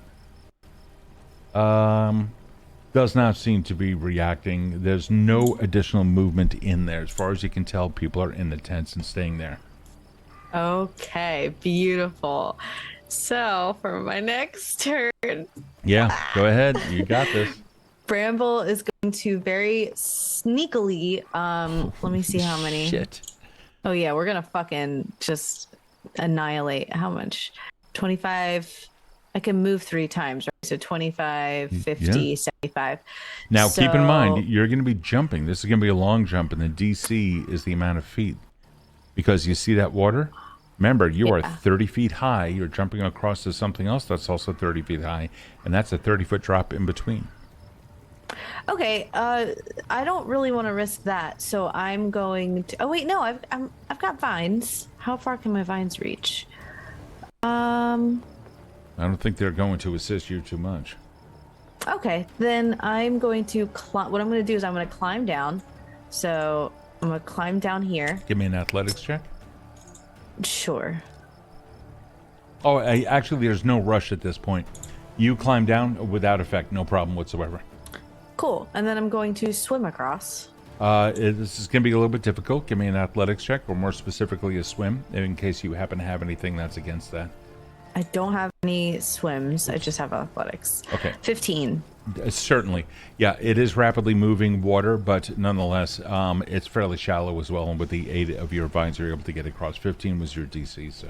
Perfect. Yep. And then that's, I think that was 30. It's 30 feet up, so 30 feet down, a little bit up, across, and Yep. I think I could go 30 feet back up. So I'll go like 30 feet back up Okay. to the top of it. All right, so then you remain at the 30-foot height, and that would be the end of your turn. Yeah. Okay, not a problem. Let me pull the thingy. Yep, here, I got it. Oh, I did. Okay, cool. There is no movement inside of the camp at all. However, I'm going to give a chat, if I can please have an exclamation point D100 3 times. Okay. Here we go. Yeah, I want to see. So, just to let you know, if it is a 20 or less, okay, Erin? Yeah. If it's a 20 or less, then one of them is coming out this turn. That's a 37. Okay, so far we have 1. Let's see if we can get some others here. Anybody in chat, roll exclamation point D100. Let's see what happens. You always roll low. Well, let's see you roll. Yeah, you always roll low. Yeah, okay. Good. This is good. 79. And then if we can have one more do it. If not, then I can do it. Let's see. Here, just for sake of time, I'm going to make this roll. This is going to be a 39. Fuck off. You All are right. good. Bramble, it is your turn at the top of round 3. Yeah. Okay. Jesus. We're going to. Holy fuck. This is. Oh my god.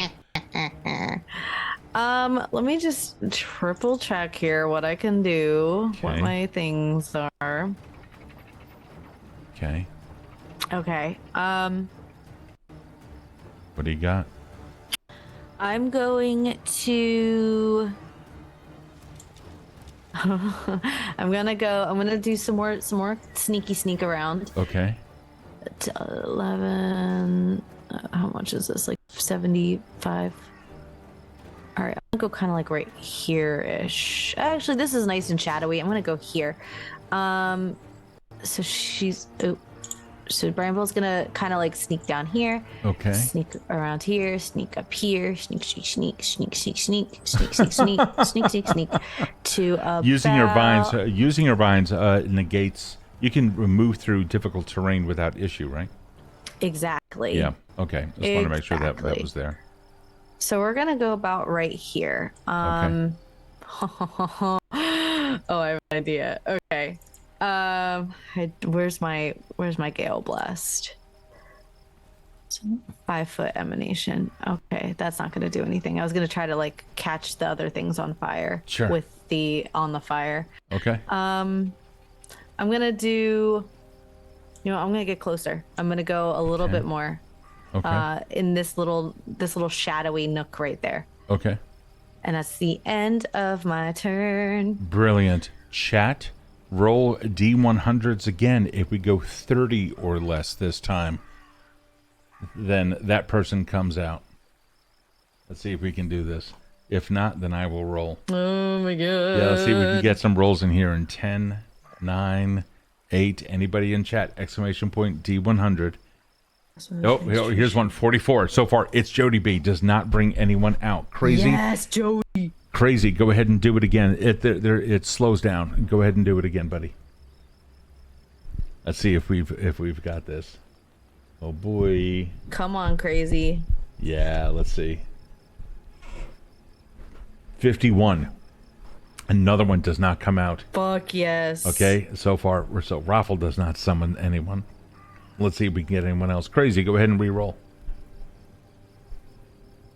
Oh boy, let's see how this works. Come on. Are you getting your spell cards ready? Yeah, I'm just reading. Oh, it's still blocking you. Okay, all right, good to know. All right, let me go ahead and roll. Oh, 76. There it is, 76. Yep, we're going to take, no problem. We're going to take crazies. Holy sh... Fuck yes. All right, I got this. Oh, you have to say something else in between. Raffle, thank you for that. Okay.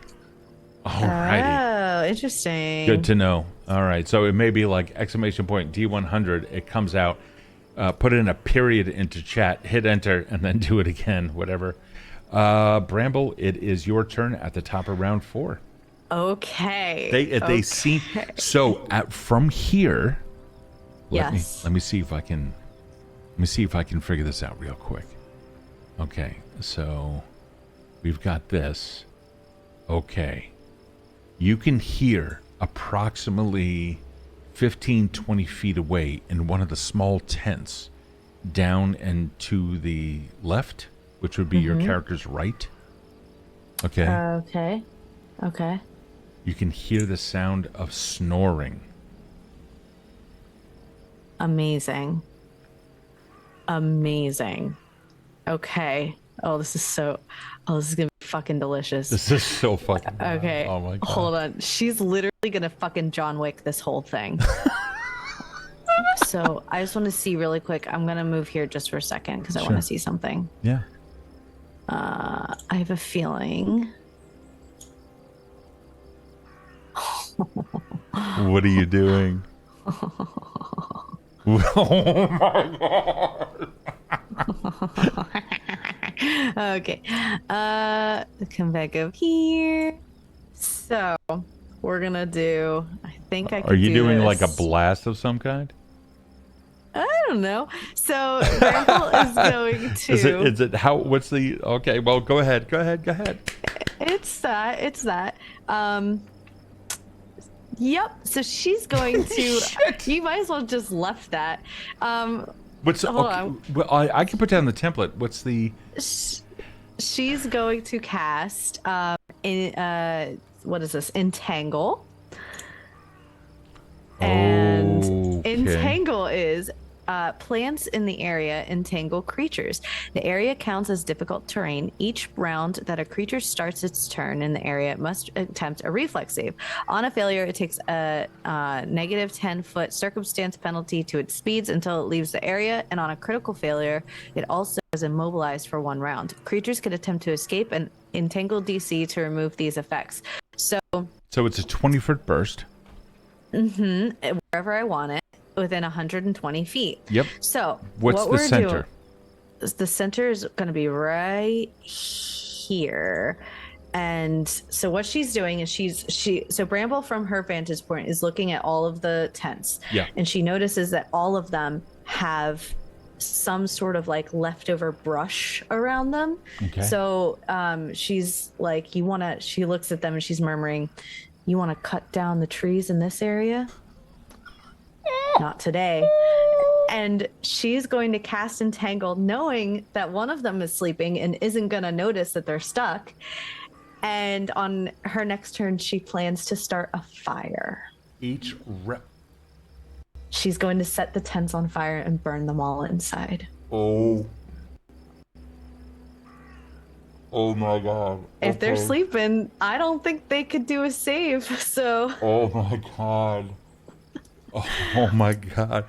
So, okay. So, plants in the area entangle creatures. The area counts as difficult terrain. Each round that a creature starts its turn in the area, it must attempt a reflex save. What is the... it's a DC 18 reflex. Mm-hmm. Roll for emotional damage. On a failure, it takes a negative 10-foot circumstance penalty to its speeds until it leaves the area. On a critical fail, it is also immobilized for 1 round. Creatures can attempt to escape at the entangled DC to remove its effects. Wow. And it lasts for a minute, so she's got some time. That's to 10 set fucking rounds. on fire. Holy shit. Okay. Alrighty, you do that. There's... The vines just start creeping up out of the ground. You can see moss just like suddenly growing, like thorny brambles as they start like scurrying all across the ground. You can see some of them start going into tents nearby. And in this tent right here, you can hear some foreign language. You don't know what the language is. What are the languages you speak, just to confirm? I speak Ivory or Avirial. I speak Avirial, Milan. Malin. I always say Milan. Malin, Sylvan, and one other. I can't remember. They don't speak any of those. Druidic, Elven. Yeah, they don't speak any of those. Instead, you hear, and they are like this one fucking guy is just crying out. It is that's the end of your turn. Yes. This guy's not going to be doing much of anything, but let's just see. He's going to, since you can't see anything that's happening. Okay. This guy is the other guy is crying out. Let's see if this guy recognizes or perceives anything. Okay, and let's go over to this one. Let's see if this one does anything or can do anything. And that is the sleeping one better not. Save. Let's find out. Wow. Okay. There is a... Oh, let me open this one up. Let me see here. This guy... Oh, my God. This is going to be fucking bad. Okay, their speed is 25, which means he can move 15, and that's it. That's all he can do. So there's a... You see this guy come out, and he is crawling on the ground. He's trying to make his way out. That is 15 feet right there, and he ends his turn. He can't... Well, he's going to try to move. He begins looking around. Remember, his speed is cut back by 10. So, hold on. Is that 10 feet per round? The negative takes a negative 10 foot circumference penalty to its speeds. A negative 10. No, so it's until it leaves the area. Right. So it's negative 10 foot, which means if it can move at 25, now it can only move at 15. It moved at 15. It's going to try. That's another 5, and that's going to be 15. He is finally free of that, and he's immediately looking around. You didn't. Was that a failure or a critical fail, by the way? That was just a fail. Okay. Yeah, no, so he's not immobilized. Great. Yeah, he's looking around. He's going to take a perception check to figure out what the fuck is going on here. Can you roll a, let's see. Yeah, I'm going to have you roll a hide check, please. I don't know which one's hide because I don't have it. Oh, God damn it. You don't have that thing. I forget what the... actions. Yeah, I am so sorry. We got to figure that out. So it's a stealth plus 6. Okay, that's fine. I have plus 6 in stealth. Okay, cool. I already rolled, and it was a 17. I rolled first, so we're going to go with mine. Oh, good. Good, because it's better, so thank you. Okay, so hold on, let me get rid of that. Okay, cool. This guy doesn't know what the fuck is going on, but he's now crying out like, Ikra! Ikra! And he's now like looking around all over the place. And then you begin hearing a cry from like 15, 20 feet or so away from where you are. And that's when you realize there's a guy like right there inside that tent. Wonderful. But he's not moving anywhere. This guy is now moved around enough. He's now going to take the last bit of his action and start screaming into that tent. Oh, fucking wonderful. You could just keep paying attention to that tent. And his turn is done, and you are up. Great. So Oh this my guy's God. next. Yes. Fuck all these guys. She's going to come like right here to like right on top of where his Okay. tent is. And when he goes on, like when he goes out of the tent, she's going to finish that move and jump on him. Jump on that tent. On him. He's inside the tent. I made him visible. Oh, you made him visible. So that you can Okay. tell where the sound was coming from. Oh, hold on, let me measure because I'm not going to do that. Okay. You said you were going to set fire. I was. You still have a tent with somebody in it that you can set fire to. That's what I'm about to do. I thought he stepped out, so I'm going to do No, that. he didn't step out. He's just inside the tent. Great. So 37 plus 50. Got it. Okay. So Bramble is going. Bramble's going to run down and run over to here and grab one of these sticks. What's the distance? It's 37. Okay, so that's 2 move actions. Mm-hmm. Okay, plus an interact, which is going to be the picking up of something. So that's all your actions. Oh, I forgot that the interact is its own fucking thing. Yeah. Well, shit. Let me go back here for a second and just make sure that what I wanted to do is how I want to do it. Okay. Talk it out. Okay. Well, you know what? She's gonna come down here. Okay. And about right here, she's going to cast. Oh wait, she only has a little bit of movement. So if it's 30, fuck me. Okay, hold on. I need to make sure I'm doing this correctly. 25 feet. 25. Okay. She's gonna climb down onto like the tent area to get on this side. And she's going to cast what's it called? It's called I have it on my vestments. Okay. Yes, it's on my vestments. Okay. So my vestments give me one of these spells once a day. Okay. I have. Oh God. You gave it to me. Yeah, it's all good. This is it's a solo encounter. You need to be buffed. It's actually the crown, not the vestments. So the crown gives me. Erin, the suspense. You're like a queen of this. What do you got? I'm so sorry. The crown gives me tree shape, so I'm going to cast tree shape. Tree shape. Okay. Can you put up the narrative so we can see what this says? Yeah, the narrative. I clicked on it and it's not going up, so I don't know how to put it up. Not a problem. I can do something. But it says you transform into a large tree. Perception checks don't reveal your true nature, but a successful nature survival check against your spell DC reveals that you appear to be a tree that is strangely new to the area. While in tree form, you can observe everything around you, but you can't act other than to end the spell and your turn by using a single action, which has the concentrate trait. As a tree, your AC is 20, and only status bonuses, status penalties, circumstance bonuses, and circumstance penalties affect you. Any successes and critical successes you roll on a reflex. So this is a tree. This is a large tree. Yeah, there's a tree behind there. So, and this person's not outside of their tent yet. So I'm mimicking that tree. Okay. Can you see the tree that appeared on the map? Yes. There's your tree. All right. There's your tree shape right here. That's your. Beautiful. Yeah. So now I look just like the tree behind me. Okay. Cool. Good. And are you doing anything? No, I'm done because I want to be able to use the rest of my actions in my next turn to go set it on fire. I see. Okay. Because wow. I couldn't like move anywhere. Okay. Let me. Wow. Jeez. Okay. I'm taking a look here because this is so fucking wild what you managed to do here. And this was the vestments or the crown? Crown. This was the crown, the druid's crown that you have. Okay, cool. Holy cow.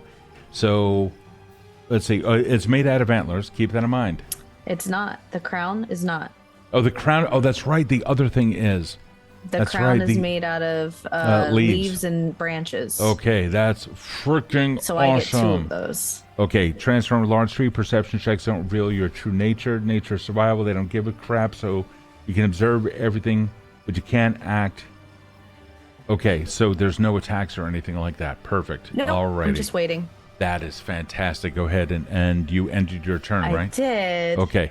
This guy's now going to try to make a reflex save. Let's see what he can do. Oof.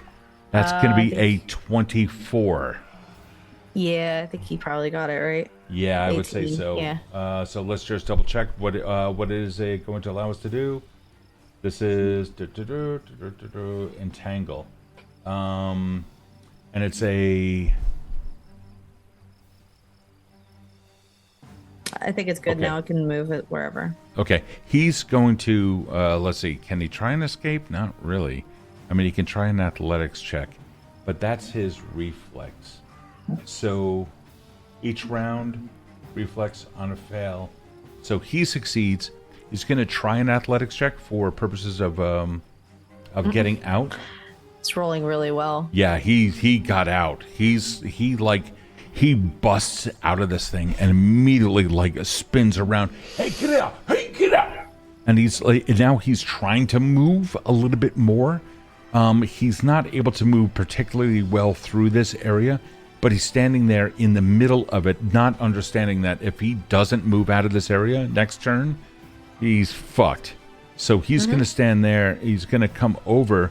This other guy is talking to him, and they're talking to each other about something. And this guy is like pointing inside the tent. Okay. Okay. The guy who is still there in the thing is not moving. Meanwhile, tree shape is over here. That's about right? Yep. Okay, good. That guy is good. This one comes out. Joining him, what you see is what appears to be a humanoid dog-faced person. Beautiful. He steps out. This thing is big and nasty. Oh, yes. He has, let's see, let's all take a look at the pictures that we have here for them. I wish he goes into the circle, just manifesting this energy. So this here, can you give me a nature check, please? Absolutely. Thank you, my love. You're welcome.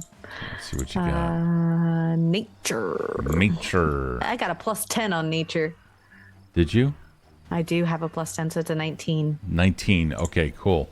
Hold on. Let me. Yep, that's gonna. You know exactly what this thing is. Mm-hmm. Is it a knoll? It's a knoll. Yeah. I fucking knew it. Yeah, you absolutely know. So I read the ancestries. With that, this one, let's see, he came out of his tent. He's gonna finish. He's gonna stop over here, and he's looking down at them.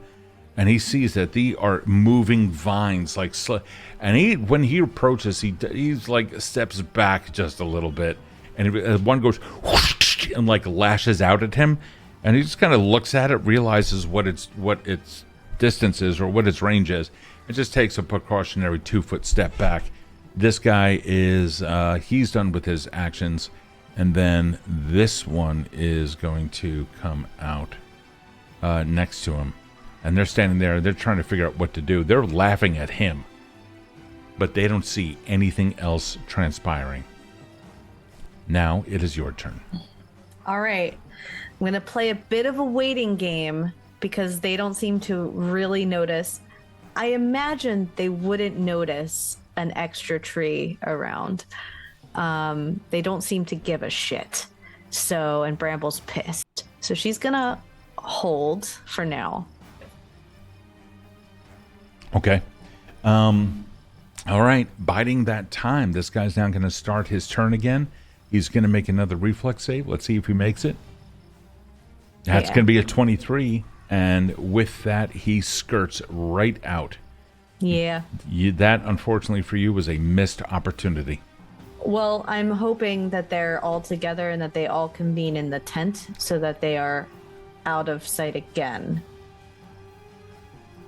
It is your, and let's see, this one, he steps forward a little bit, and he's like looking around. But then you see him, he's starting to move. Let's see, he's going to make a beeline to about over here. It's going to be 25, 30, so about 75 feet or so to right there. He's going across the way, and you hear him yelling out towards the tower. And there's no fucking response from that person. That one, he's going to do the exact same. He's going to join him right next to him over here and then over here. Meanwhile, it is now your turn, top of round 7. Is the guy, I'm looking at this, no, wrong map. Is the guy that's outside of the circle, is he looking at the circle? Yeah, he's looking at the circle. He's like, what the fuck is this thing? You know, what is this thing?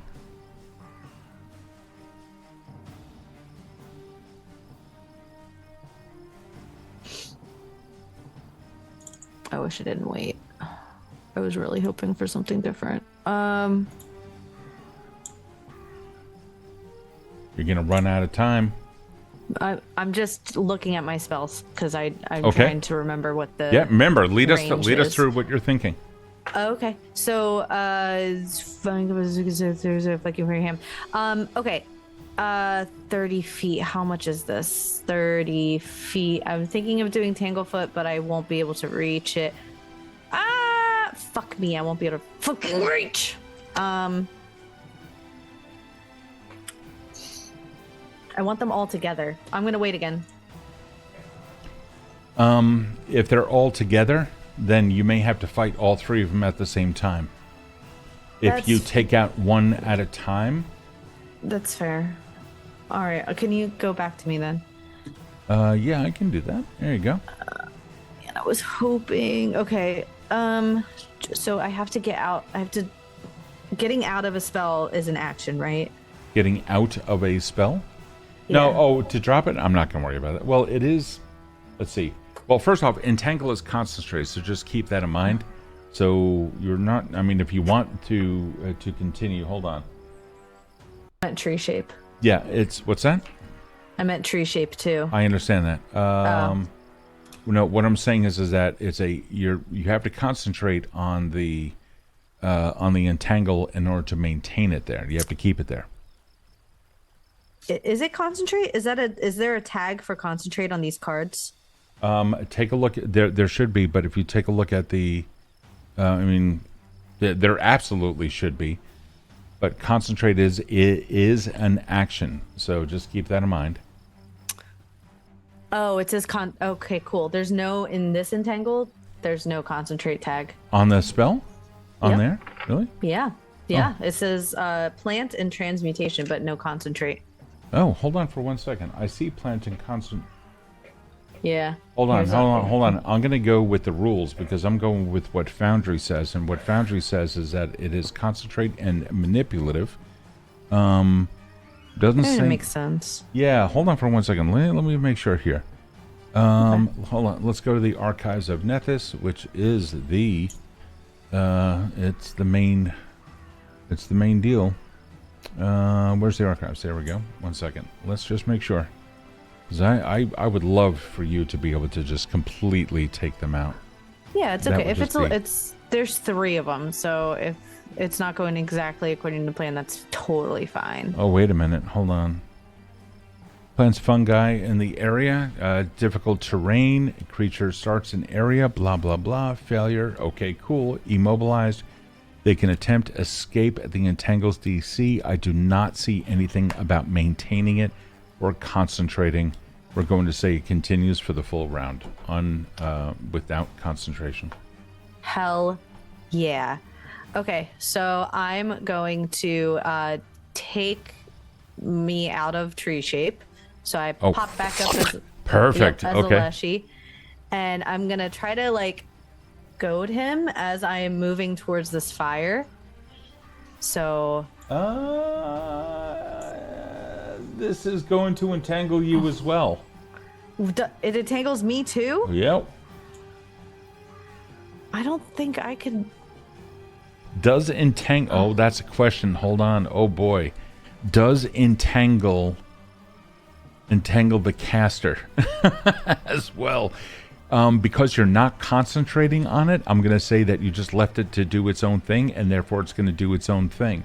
And what it says is plants in the area entangle creatures. You are a creature. I'm also a plant. You are still a creature. Okay. All right. Well, then I'm going to dispel that one too. Is that also a move? Some questions about entangle. Let's just see here really quick. I just want to make sure. Does it do this? Any creatures entering the area only from the outside? Blah, blah, blah, blah, blah, blah, blah. Let me see if there's anything here in caster. See if the wisdom of the oracle called Reddit. Nope, doesn't. Okay, so it is going to affect you. Let me see if... what was it? You wanted to do what? To dispel that one also. If that's an action, though, then I don't. Dispel is not an action. It's it would be a counter, and concentrate. Yeah, because it's not concentrate. It's out of your. It's now out of your hands. It's done. And I can't do. So it's going to be there. Fire. Okay. You can do fire. Entangle, like, if you can move around the circle, just get out of the circle. Number one. Okay. Well, I wasn't in it. So there you go. Yeah. There it was. Yep, exactly. And now begin moving around it. Now you're still hidden because you're behind the tent from his perspective. Correct. I want to get that fire in the middle though. For what reason? To set him on fire. You don't have any fire-based spells then, I assume. I unprepped it for entangle. You unprepped it for... Oh, okay. You do have hydraulic push. I mean, there's stuff like that. There's also puff of poison. Yeah. So there are certain things that you can do. Yeah, you have Gale Blast. Yes, I'm going to do something a little different now. Okay, so let me... change of plans. Okay. Tanglefoot, I can still do, and I could do 60 feet. I could do hydraulic push, but that doesn't. You're probably going to want to move. Okay. To get into range a little bit closer to that guy. Yes, exactly. And I'm not going to want to go this way. I want to go the other way. So I'm going to squeeze in here. Ooh, excuse me. No, it's okay. Okay, give me a sneak action. Okay. It's going to be at half speed. Keep that in mind. Okay. Okay, so this so you're just going to roll your stealth straight up. Yeah. Ooh, Jesus Christ, 9. It's a 9. So right there, this guy, hold on. All I have to do is just roll a perception check and get a 9 or better. Oh, yeah, Jesus. It's a all crit. Right. His head snaps, looks directly at you. And you see him. He's like, he thinks that this is nothing. So it looks like he's getting ready to do something. Finish your turn. Okay, I'm going to cast hydraulic push. Oh, shit. Okay. So, yep, range is 60 feet. You're definitely within range. It's a spell attack. Go ahead and make it. Okay, please don't let me down. 14 to hit? Will that hit a 14? It will. Fuck, I can't believe that. Yep. That was really low. Okay, all right, cool. Yep, and roll damage. Damage. Oh, Jesus. Boo! What a piece of shit roll. So he gets pushed back. Damn it. I believe he gets pushed back by like 5 feet, doesn't he? Yeah, success. It gets knocked back by 5 feet. So he gets pushed back to over here. No, it's actually no. That's about right for you. He's and he stumbles back. He almost falls down. He managed to catch his grasp. He's coughing up. He's like getting water out of his nose. And are you done? Yep, I ended it. Okay. He's going and with that, he's like starting to move as he coughs. He looks down at the thorns. You know what? For shits and giggles, let me just see if he even has enough intelligence to to figure out that he should not go that way. Why is he rolling so high? Yeah, he figures out he's not going to go that way. He's like, "Que gross!" And he's saying something to the others. The others are now like, they're now going to start making their way over. He's got 50 feet. He can arrive there. No, fuck it. He's coming straight up into your grill. He can't do anything, though. That is 3 turns. That's as much as he can do. Meanwhile, this one turns around, looks over there. He's going to make an athletics check to see if he can jump the bank. Let me see what the distance here is. That's a 20. It's a DC 20 for him. So that's going to be an athletics check. Let's see if he does this. Nope. 18. Fuck no. Okay, Bye. so he falls into the water. Whoops, come on, you. Burp, burp, burp. Nope, over here, please. Thank you. So he falls into the water. It's like clinging to that. I'm going to have him make a reflex save. If he makes it at a... let's see. He hit that pretty damn hard, and that's all rock. And he's not a vine leshy.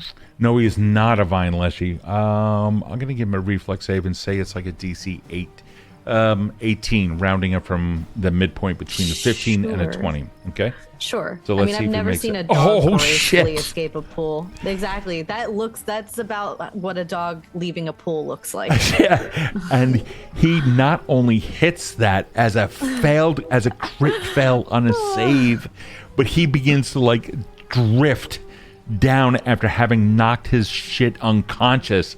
You just took out the most powerful guy here as he drifts out. I'm going to have him travel. Let's see here. This is going to be, oh my God. 20. Let's see. That's going to be another 40. So right around here, I'm going to have him save again. Okay? Okay. But he's pretty much taken out the fuck out of the action. Oh my God. This guy, meanwhile, he runs over to the shore, sees this guy, and is just like he comes over here. Yeah. He's trying to catch him, and then he realizes that guy's with him, and you hear a from the other guy. And oh no, that's right, he's unconscious. Oh fuck. Oh. Okay. All right. I'm gonna make a will save. Okay. Okay. The will save. I'm gonna make it a DC. I'm gonna make it DC 12. If he makes it with a 12 or higher, he's going to come to you. If he makes it with 11 or lower, he's gonna jump in after his friend. Oh, okay. 5. I can't believe. I really thought he was gonna make that. I can't believe that he rolled that shitty. He fucking jumps in to help his friend. Oh my God. Now they both have to make a fucking save. Oh That's my God. Beautiful. So All right. chances are neither of them saw me yet because there's a couple tents and a fire in between. I would say so. Yeah, this guy just cried out. It's my just this God. guy. It's just this guy. It's, Okay. it's just this guy. All right, right. it's your turn. Go ahead. He's right Here next to you, so we go. just be careful. If he has attacks of opportunity, he may be able to take them against you if you do something that's not good. Yeah, but if I towards leave him. the square, he also will be able to do it. So Not if you take a step. A step is a 5-foot step. 5-foot step would not evoke it if he has attacks of opportunity in the first place. well, we'll just do a little 5-foot step just to. I didn't know You're that was going a back thing. up into difficult terrain, and so you cannot take a step into difficult terrain. Is it difficult for Yeah, me? because yes, it is still difficult terrain. Period.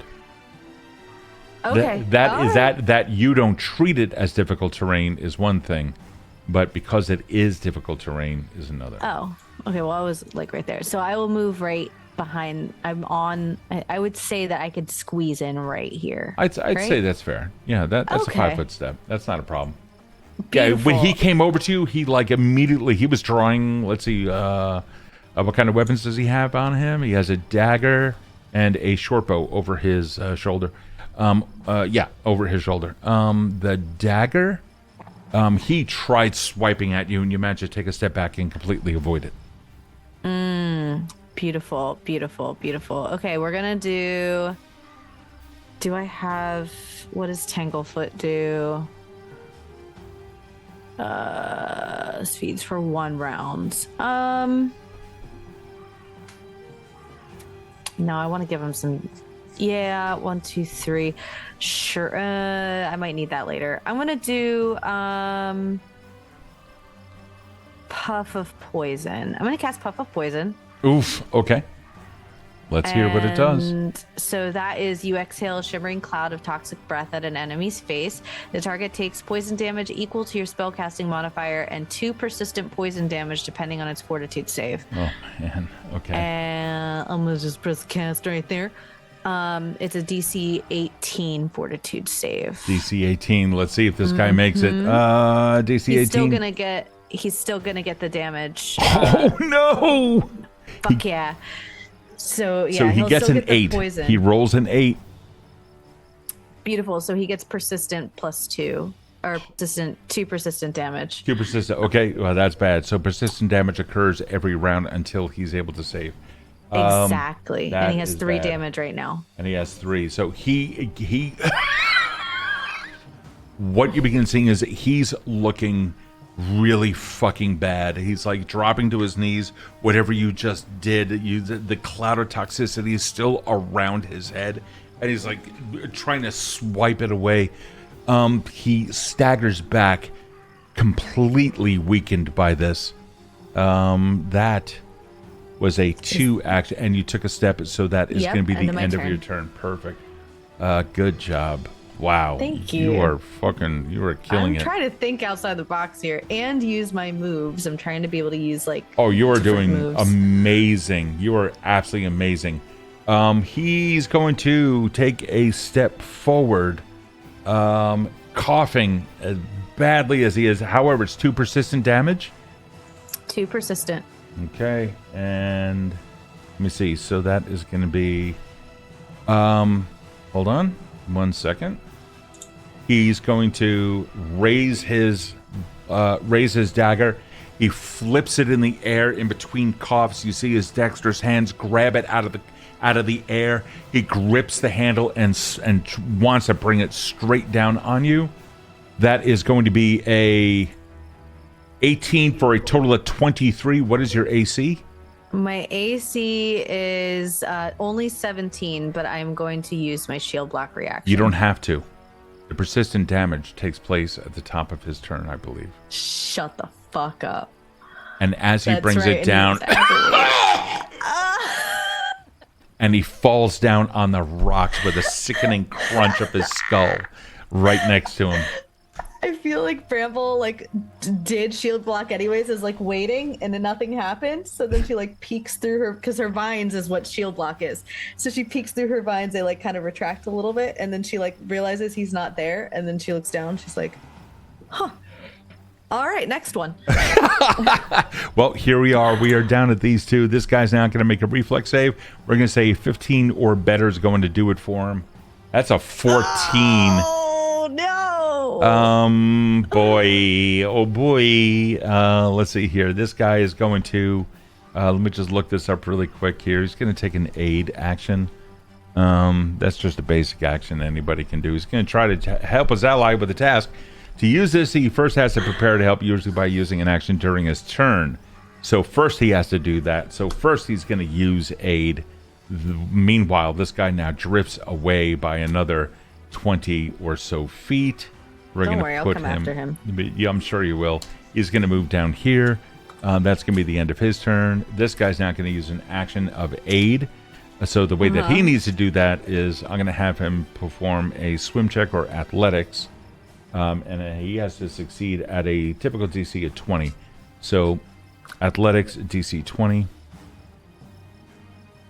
So he will be able to do it. He gains control of his action, swims over to him, and then next turn he'll be able to actually assist him. And that is the end of their turn. Bramble, it is your turn. Okay. Bramble is going to... Hold on, why is this not?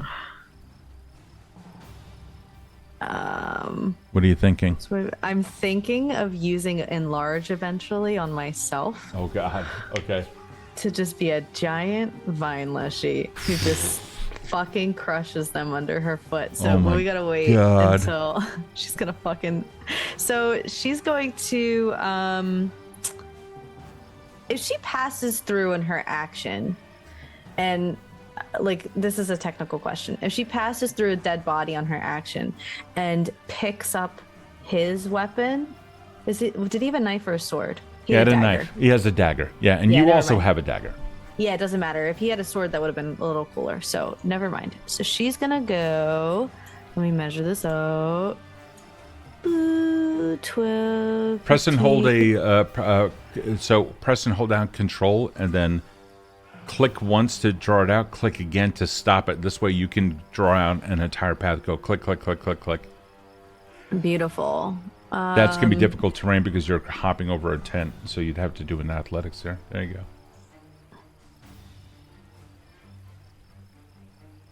If I can get. What is it? That's a this total of 2 74 actions? feet, and you move at 25. So yeah, that's perfect. Yeah. Okay. Yeah. Click once to lock it in, and then Yeah. press the space bar. Oh, I did that by accident. That's okay. It's okay. I'm just gonna. I'll remember that for next time. Yeah, I sure. Let go Yeah, too move, early. you can move I'm straight just gonna down. move over here. Yeah. Not a problem. All right. I'm gonna move here. Actually, can I this one? Can I move here instead? You So can I'm move that. behind Yeah, these that's things? fine. That's absolutely fine. Not a problem. All right. By the way, while you were back up here, a quick little FYI. Yeah. If you turn around, you can see some stuff in these caves, or in that particular little cave. Oh. It looks like crates and other stuff. Oh, I will be back for that. FYI. Alrighty. Cool. Okay. Thank you. You got it. So there you are with all your turns now done. Yes. This guy's now going to attempt another swim action now that aid has been given. And just as a reminder to you, you can try to help your ally with the task. And this is it is a reaction, actually. He could have tried doing it as an, oh well, they suck anyway, so. Usually using an action during your turn, they have to explain so they prepared. Now it's his turn, and he's going to try to do what he's going to do in order to get him to get a grip on the land on the bank on your side, and then get him up there, okay? He did succeed at DC 20, and that means he's going to grant his ally a +2 circumstance bonus to the triggering check, okay? Okay. So he I think succeeds. that makes sense. So he gets a +2. Alrighty, Okay. so he's now going to roll. Let's see if we can get an athletics. This is going to be, you won't see the +2 on here. Oh my God. That's a total of 13. He needs a total of 15. He missed it by 2. He rolled an 11 plus the 2, and that's that. However, because he's being held onto by the other guy, I need that other guy to make an athletics check. Okay, he's fine. He's going to try swimming with the other guy up a little bit, back upstream, but that's as much as they're going to be able to go this whole turn. Beautiful. Okay, and we now come back to Bramble Clove in the middle of battle over here. Jesus Christ. Oh my God. This is just so fucking ridiculous. This is amazing. Fucking Raffle wants you to go like total kaiju. Just go for it. I am trying. So she's going to Oh my cast. God. She's gonna cast Enlarge on herself. Are you serious right now? I'm fucking serious right now. I think she's so fucking mad. And Enlarge is something that I think my crown has. Oh my God! So you're gonna activate Because my that. crown, Okay. because my crown has 2 of the 3 ingredients. So I'm counting that as it technically has that too. Made of materials scavenged from wild places. A druid's crown can be rebuilt for a variety of benefits. Okay, so it grants you +1 to be activated. +1 item. Oh, it doesn't have it. I don't have it. Yeah, because it's leaves, and you already took tree shape. I don't have Enlarge. Well, it's leaves and flowers, so I would have gotten animal allies too. You're choosing one. You can only choose one. Hold on. Activated. Depending on the material used to build the crown, as listed, yeah, it's only going to be one. You're not going to make it out of antlers and flowers and leaves. No, I was not making it out of antlers, but when you described the crown, it was made out of leaves and flowers. We're going to say for the purposes of this extremely powerful magic item that you can only choose one of those things, and this particular one was made out of leaves.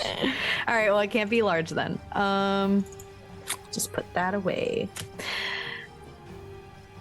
Shit. Okay, so she's going to... I'm thinking then... she's probably just going to have to use the old-fashioned way. Okay, so she's going to move... where do I want to move? I need to measure. She's going to move... They can't see her. She's going to move here. She's going to move here. And you can't see them. I mean, let's keep that in mind. Well, I knew that they were downstream, though, and if they're not that's down, fair. That's absolutely fair. Because I saw them fall in. So I'm going to go here, and I'm going to hide. Okay, so here's how we're going to do that. This is a terrain wall. There you go. Okay. So now you can't see on the other side of the wall, but you know that it's there. Beautiful. See how that works? Yes, actually, a little. Can I climb up a little bit for a little bit more distance and hide? Give me an athletics check. Okay. So there's plenty of handholds here. No, it should not be an issue. Athletics. 14? Yeah, you're fine. Okay. It won't let me move. I can move you. Where would you like to go? Gotcha. Just a little bit higher, like the first ledge. Like this one here? Yeah, fuck it. That one? Okay, cool. Yeah. So this is, let's see, that one. Hold on, let me. So there's this ledge here as well. So just keep that in mind that there are like different levels here. Hold on, let's see. Oh. Get that like that. Like that. Oh, come on, you. Come on, you. Fucker. Okay, cool. There you go. So you can get up on the various levels. It's just difficult to see over the various levels. So I just drew that out quickly to represent that. That's brilliant. Thank you so much. Okay, cool. Are you done? That is the end of my turn. Okay, so this guy is now going to move. Let's see what we have here. Why? We can't see what they're doing. This guy, well, we're going to try another swim check. While you're rolling God, that, he okay, sucks. never mind. While I'm rolling that, what? I had another technical question about holding moves. Yeah, look up delay as an action. Okay, delay. Yep. Delay. And this guy's now going to, let's see, he's also going to try to swim. Again, he makes it. Jesus. He rolls an 18. The other guy didn't. Okay, cool. Let's see if we can. Alrighty. With them now moving. Okay, let's see. That should be good. And Bramble, it is your turn. Shit. I can't see anything because I'm up high. I'm going to get up higher. Okay, give me another athletics check to see if we can get you up there. It should be easy. Okay. Fuck, 20, 26. Baby. You just Spider-Man the crap out of that thing. Just total anger. Yeah, and you know what? Let me adjust this real quick. So that see what I could see. Yeah. Let me give you what you need here. This is gonna be this is dope. Hold on, boom. And boom. Can they see me? They haven't looked up yet, and right now they're under the bridge. They're under the bridge. Yeah, because they're swimming back up. He's like been rolling 18s to get this other guy out. I know. Okay. Man, I want to fucking kill these guys. Okay, I'm going to... You climb up, so that's going to be one action. You have 2 left. Yes. I'm thinking of... You... Oh, I can't... Can I use Tanglefoot in the water? I could totally do this. I'm gonna cast Tanglefoot. Well, I could do this. You are within 30 feet. It's just a vine of sticky sap appears from thin air, flicking from your hand and lashing itself to the target. So yeah, absolutely. There's no reason why you wouldn't be able to do that. Yeah, I'm gonna do the let me target this guy. Do Dogman. Okay. Against him because I think he's probably more accessible than the other one. Okay. Don't let me down. Fuck Holy yeah, shit! Fucking 27. Let me just let me confirm his AC right now is 18. Oh, it's just so close to a critical hit. I know. Let me just double check here. Hold on. That was a 27. He has a -2 circumstance penalty to AC because he's flat-footed. It is a critical success. Okay. So, he is struggling to swim, apparently, right? He's relying on his friend. Yes. So I'm saying that he is like literally doing the shittiest dog paddle. Oh my So God. she's going to lash out, and when the sap connects to the back of his fuzzy head, she's going to pull back as her thing, just for flavor, and she's going to try to fucking drown him. He's immobilized for. He is. Yeah, he's immobilized and takes a 10-foot circumstance penalty. Yep, for one round. Yeah, for 1 round. Okay. Oh my God. Okay, well he's immobilized. So an immobilized creature, he can't use any action with the move trait, which includes swimming. He can't do anything with it if he's mobilized in something holding you in place, which is what this is, an external force to move him out of his space. The force must succeed at a check against either the DC, the effect holding him in place, or their relevant defense. So this guy's going to try. He can't move. He can't do anything, and you're done with your turn. So we're going to skip ahead immediately to the other guy. He needs to roll an athletics check higher than 27. Oh, shit. Watch you roll a fucking nat 20. I cannot. He got a nat 20. He rolled a nat fucking 20. Oh, he still didn't get above it. No, he didn't. His athletics is only a +5. His friend begins to go underwater. Oh my God, he can't help. No, actually, it was not a critical fail. He came in very close. He manages to hold him, but he's not able to move him out of place. Shit, he can't even let go of him, otherwise he drowns. Instead, we have to go directly over to you at the top of round 12, which, by the way, is also going to end our entanglement over at the other area. Bramble Clove, you go.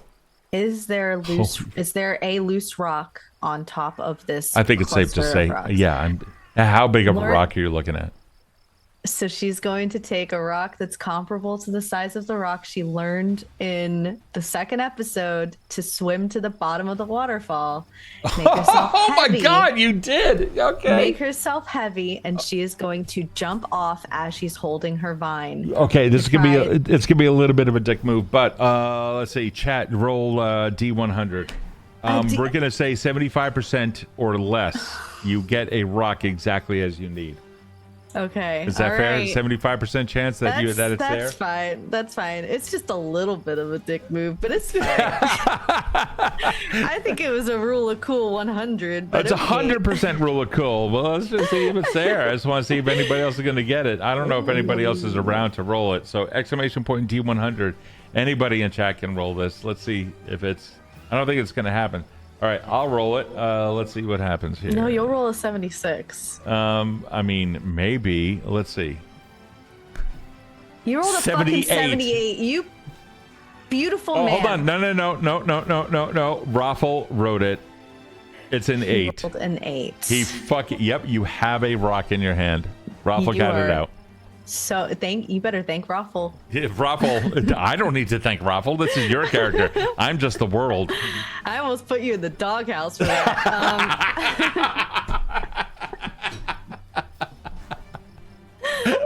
Oh my God, I fucking love you. All right. Bramble wins at D&D. All righty. So I'm going to grab, like, I'm going to shoulder the rock. Yeah. And then, like, do one of these, like, wraparounds with the vine to, like, hold on to it. Yep. I'm going to run in and jump in and sink to the bottom of the river, try to pull him down. Because the vine. All right, so you have the entangle. Okay, it shoots out. It's wrapped around him. You don't have him like a lasso. But it's sticking to him because it's got him. Yeah, but okay, right. But what do you? It goes all around him and then lets go. There is no line between you and him. You're not fishing with him. Oh, okay. Well then, you know what?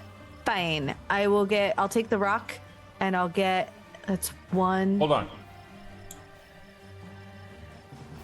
Let me read this real quick. I want to make sure that we don't. Hold on. This is Tanglefoot. Because it's not Tanglefoot bag, which is different. A vine covered in sticky sap appears from thin air, flicking. Okay, so it's like a flick, meaning it's like, it's gone from your hand. And lashing itself to the target. So, lashes itself around the target. Attempt a spell attack against the target. You got that. It's immobilized. It can attempt an escape. Yeah, there's nothing in here that says that you can continue to control the vine after that. It's done. It's one and done. So it's around him. It's around. It's not around him. The vine is around him. But it is not connected to you. Well, then, did it float downstream, the vine? No, the vine is wrapped around him. Mm-hmm. It is around him. Yes, I heard that. Did the tail of the vine, rest of the vine? The vine, no. It flicked from your hand, used all of itself to wrap him up in an immobilized fashion. Cool, like the cord I braided today. Cool, yes. cool. Yes, okay, yes. Beautiful. Thank you. Okay, then I can't do what I was gonna do. So never mind. I'm going to drop the rock. You can also walk right over to him and go. Poof. Can I do that? Of course you can. Yeah, you've only taken one action so far. Oh no. Well, that's right. You took 2 actions. And then he couldn't do anything. So yeah, right now you have that's right. This is a new turn. I have one action. Yeah. No, I took 1 action to pick up the rock. So 15. Okay. I guess I can make it there. You can leap up. I'll go to the top. Yeah, I'll go to the top of the. I'll climb down and go there. Yeah, that's not a problem. You can leap right off. Boom. You just lump. Right? Oh Jesus! Not that. Whoa. All right, Bramble. You're fucking. You're drunk. Calm down. Remember, right, remember something. This guy, he's under. This guy right here, he's under the bridge. Mm-hmm. Okay, so just keep that in mind. So you can actually stand on top of him if you want. Yes. I knew he was under the bridge. I couldn't go on top of the thing. There you go. Okay, great. So she's going to hold up the rock. And not even have a battle cry. Just look him right in the eyes, and she's gonna be like, "You know what you did," and then she's gonna bash the rock over him. Okay, good. All right, go ahead. Oh my God, hold on. I'm trying to give me an unarmed. It's an unarmed attack. There you go. Okay. Because they went into the earth. That's why. That's an 11. Yeah. Well, hold on. Now, right now he has a -2 AC, so that's going to be an 18. Okay. Hold on, let me make sure. Yeah. Okay. So he's got an 18. Yeah. Unfortunately, the rock is just a little bit too heavy for you.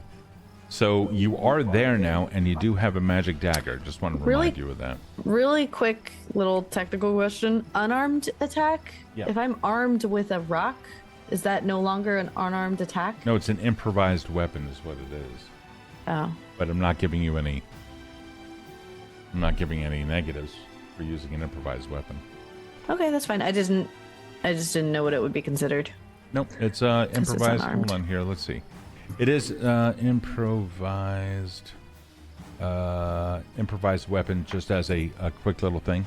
It's a simple weapon, which a rock is. If you attack with something that wasn't built to be a weapon, you're making an attack with an improvised, you take a -2 item penalty check to attack rolls with an improvised weapon. But I didn't give you that because it's too fucking cool. Okay, cool. Well, And I have to make my way out of the doghouse. So it splashes in the water right next to him. You were never in the doghouse. Is that the end of your turn? I don't. Yeah, that's all I can do. Okay. All right. Well. All right. Great. This guy's the other guy's still holding on to him. Let's see if this guy can actually make a. Oh no, he can't. But he is currently. Oh boy, yeah, he's a tanglefoot. Oh my god. Tanglefooting somebody while they are in water is undoubtedly brilliant. It is okay. So it's heightened to 2nd level because you are 2nd level, and this is a cantrip, so it's automatically heightened. So the effect lasts for 2 rounds. So he's still. Oh fuck! I did not know that. That's a new thing. Thank you. Yeah, heightened cantrips are automatically heightened. So if you see here, like 2nd and 4th level.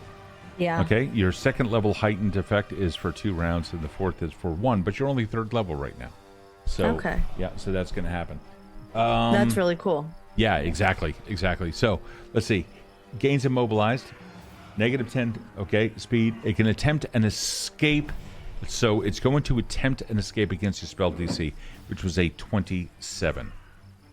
Holy shit! Jesus Christ. Oh my So god. escape is a basic action. Oh, it's typically athletics. Okay, I think so for not having attacked or killed a single thing up until this point makes this so much more worth it. it's just absurd. Oh, he actually makes a 22, which is still not going to be good enough for him. I'm going to have him make a reflex save because he's immobilized in water, which is deeper than he is tall. See if there's anything he can do. He's thrashing. Oh my God, he begins to sink. And Beautiful. Yeah, but that's right. His friend is still there holding him up, and he did successfully use that action. I'm just going to move you aside for a second. All right, this friend is going to try an athletics check against a DC of 27, which is again what you tried to do. No, he lets go. This guy begins drifting down by 20 feet. This guy ends up separating. He doesn't even get to swim. You start hearing some splashing around. Apparently, some of the sticky stuff got on him, but the splashing around is taking place underneath the bridge, so it's kind of difficult for you to see him. All right, Bramble, it is your turn. Top of round 13. Oh my God. Okay. So I'm going to. Yeah. You have villain arc fans now, by the way. Oh no, I love it. Bramble, the evil Leshy. It's amazing. Okay. So I forgot that Tanglefoot is a cantrip and I could do it again. Yes, you can. Can I double Tanglefoot somebody? It's a cantrip, so you can, yeah. I don't see any reason why you can't. It's not going to do anything. I mean, it could drown him quicker. Go ahead and try. You're not going to know until you try. Yeah, I guess. All right, we're going to see what happens. All right, he's already targeted. I want to see if I could drown him. Like, I'm just going to keep tangling him up. Yeah. Holy fuck. Yeah. She sees him drifting away, and she could hear something like splashing, like knocking on the bottom of the board, and she looks and she like stomps on her foot, and she's like, "You wait just one more second. I'm not ready for you yet." And then she turns around and she like points at the dog thing, and a vine. She's gonna do Tanglefoot. The vine's gonna flick out of her finger, and it's going to. I'm gonna see if, like, for flavor, if it can go like around his arms or his legs. So his natural AC is an 18, and I'm just double checking this. Well, it goes around his body and makes him immobilized. So he is immobilized regardless of how else you want to do it. But sure, the vine dips down into the water, but let's find out if it actually hits. I have to suppress the attack. Yep, Okay. and he's currently at a 16. 20. Fuck, a dirty 20. It hits, it immobilizes him again, compounding the issue. He would have been free this upcoming turn. I hope he fucking drowns. Oh my god. I'm really hoping he gets like immobilized to the point where he can't like paddle up at all. And I think she's going to God. I think she's gonna wait for this guy to come up. So she's gonna just, wait patiently for him. Okay. Right. I need to double check something here. So this guy, oh boy, hold on. What does he have? 5. Oh, okay. All right. Cool. All right. So that you are aware, okay, you can hold your breath for a number of rounds equal to 5 plus your Constitution modifier. He's been underwater for 1 round. So FYI. Okay. Okay. All right. All right. Are you done? I'm gonna move right here, and then I'm done. Okay. Did you catch up on delay? Did I catch up on delay? What is that? Oh, yeah. Delay is like if I want to say I'm gonna do something in between an initiative. Mm-hmm. Cool. Yeah. Okay, cool. All right, so you know about it. All right, sweet. Yeah. He's trying to roll an escape, or you can see he's absolutely struggling. The ones up top, he manages to break free of, but now the ones around his legs, he can't do anything, but he's trying to grab onto stuff. But the rule of Tanglefoot and Entangle is that they are immobilized. Now, that his speed is now at -10. Right? Yep, his speed is now -10. He's no longer immobilized. Oh, that's right, because it wasn't a crit success. That's well. right. That's all right. Okay, so his AC, no problem. His AC it's a slow death. Yep, it's slow death. So he is. Let me get this on here. Restrained, sickened, and slowed. Okay, cool. But he still has to swim though, so he does that have hasn't to worked swim. out for him. No, he's not been able to do anything. It's pretty much useless at this point. Okay, what did he get? Athletics check. So he's just immobilized, but that athletics check as a swim is going to allow him to grab onto the rock at least. That's gonna be the end of his turn. His friend is now gonna go. Oh boy, let's see. That is going to be to here. Let's see if we can give him an athletics check to climb out of the water. That's going to be an 18. He's going to be able to come up out of the water right to here. Oh, he's fucking pissed. Good. He's looking at you. And he's making just a grunting noise as he tries to attack you once with a dagger. Shield block if he makes it. That's going to be an 11. It's gonna miss. I do a cool middle finger move. Bramble, top of round 14, you go. Great. I'm going to fucking I love this. I'm gonna puff of poison that bitch. Okay, yeah, go ahead. So I'm gonna be like, hey, this is what I gave your friend back there. Wow, 14. I'm gonna do okay. I'm gonna do puff of poison, so it's 3 damage. If he doesn't succeed on a saving throw, which he does not. Yeah, so it is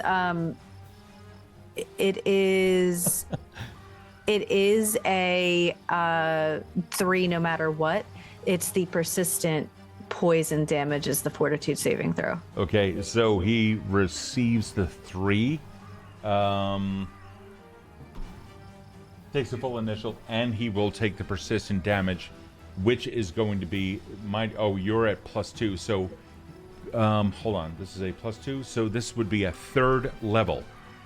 Okay, so you took wait a second. No. Cantrip 2. Okay, 2 persistent. It's still 2%. Okay, cool. Yes. Wow, he got it. Okay, cool. Let me just look at persistent. Oh, man, it's been a while since I've run this. Persistent damage.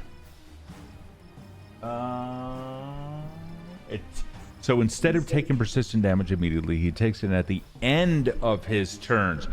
You would have been so that stabbed in guy. the head last time. Yeah. Okay, so as long as you have the condition, so you take it at the end of your turn. Okay, cool. Okay. All right, so now Well, we know for the future.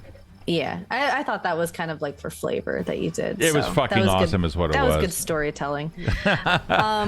Are you done? And no, because that was only 2 moves, so I'm gonna use the last one to hit him with my dagger. There you go. Give him a good I'm old gonna strike. strike him with my 22. Does that hit? Yeah, it hits by 4. Holy Fuck fuck. Go ahead, roll for damage. And Oh my god. that's 12 damage. That's 12. Describe the effect. Okay, so she sees that he was about to like lunge at her and with his and he missed. Yeah. And she's not having it, so she says, "This is what I did to your friend back there." And I do the puff of poison, and as he kind of like grapples with it and his hands are up by his face, she's going to go and take her knife and like stab it right in his like side. You too. And she like cuts up into him, like slices up. Oh my god! You do, and it goes through. So your +1 brilliant striking dagger just goes pop, pop, pop through a couple of ribs as your strength from nature in violent retribution of their actions just rips right through you and up into him, piercing his heart, causing him to drop unceremoniously down. The body falls back into the water and starts getting swept away. Yeah, and as it passes by the dog man, I'm gonna say, "That's what I did to him, and that's what I'm gonna do to you next." And that's the end of my turn. Man, I wish morale was still a thing in Pathfinder. Oh my god. That was fucking boss. All right, well, goddamn, my girlfriend's a badass. Okay, so we've got this one here. Now that he's grabbed onto something, he's, oh boy, he's like, let's see if he can make an athletics check now that he's finally, oh my god. Well, it's a 12. It's a little bit. I'll give him 5 feet for the entire turn, and that's it. You're up. Excellent. This looks like a kind of lower rock right here, so she's just gonna cut through. Okay. And I don't know how, actually, I don't know how long. That's going to be, it's still, you're up. It's up there. It's going to take, it's your moving, well, it's not difficult terrain, but I'm going to say that is 2 moves. It's 2 moves? Yeah. Okay. Can I, well, if I'm like right next to him, will I be able in 3 moves to like jump onto him and stab him? You can take an additional attack. So what you're asking about is, let's see here. Is this a thing? If I'm like right next to him. I know Tassi has done it a couple times, but she was a 2-handed fighter, so. Yeah, let me just double check something here, because that's a really, goddamn, that's a really cool idea. There used to be, I don't think they have it in Pathfinder 2e anymore, where it's higher ground, like you have a higher ground advantage. But I don't believe that is a thing anymore. If anything, it's probably a feat that you can now do. So the way I imagined it is that Bramble's vines would be walking for her, and she would have the knife ready to go. Okay, so here you go. So it's a level 8 2-action feat available to barbarians and fighters. You can swing at a foe while mid-leap. That's one thing. Starting at higher level. No, that's not it. Group attacks. No. Right, so we're going to say that because you are adjacent to him, that you can take a standard attack, and then we're going to use that your description to carry it through.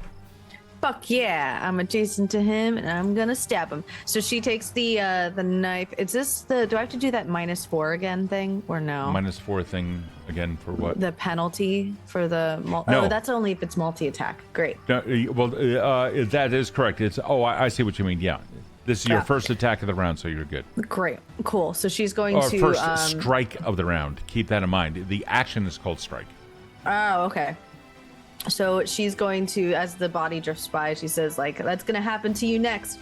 And then she sees him sort of like able to scramble up, and she's like, "Oh no, you don't." And she goes and she gets her knife ready, like blade out, ready to go, and as she's running, her vines crawl up like a spider around the rock and like rotate like a fucking tank over the rock. Fucking Doc Ock over here. Okay. It is really, she's Doc Ocking it, and she's going to fuck him up. Okay, let's see what That was a nat 1. Why the fuck is that happening? Oh, that is not good. Okay, well, right. Go ahead. That's you got fine. a critical fumble deck thing. All right, what is it? So here it is. It's melee. Here you go. It is. Let me just I'm change it. confused. Show it to everyone. It's wait, what? So, can you describe to me why it is that you would be confused, which is going to make you flat-footed to him? Oh man. Isn't he also flat-footed? No, he's not currently flat-footed Okay. because he's not immobilized. Okay. So he just is moving at 10 less because his feet is still still whatever. Oh, it's also only for 2 rounds. Keep that in mind. Okay. So after this turn, and he's also taking persistent. Oh no, he's not taking any persistent damage because he's not yet poisoned or anything. Okay. You can't delay, ready, or use reactions. You are flat-footed, so keep that in mind. You use all your actions to strike or cast offensive cantrips, though I can have you use other actions to facilitate attacks, such as draw a weapon, blah blah blah. So you use all your actions to strike or cast offensive cantrips. Okay, that's not that bad. So I think she just overleaps. So Yeah. she's like full force, and she doesn't realize she jumps over and like completely jumps over him and lands like right here. Well, I can't. You can move me. Yep, lands where on the other side? We'll say On over the other here. side of him. Yeah, Yeah. and then we're going to say it's kind of bad. I mean, you kind of tumbled, you hit your head a little bit, and then, and what have you. And because it was it a 1? Yeah, it was a critical miss. So we're going to put you right next to him. That's fine. Okay? Alrighty, Bramble, unfortunately, you are done. That's okay. This guy now goes. He's going to... Oh, boy. So this is the second turn. Mm-hmm. No, 1... He drifted down, started to sink, but he managed to hold on. 2, he pulled himself up last round, got him up there. This is the third. He's no longer entangled. 2 rounds for him had already passed. That's right, it's round 15. Round 13, you did that. Oh, boy. That's okay. Alrighty. It was a good run. I mean, seriously. My only nat 1 of the night. It really wasn't that one. I know it's so unfortunate, but nonetheless, he's looking at you.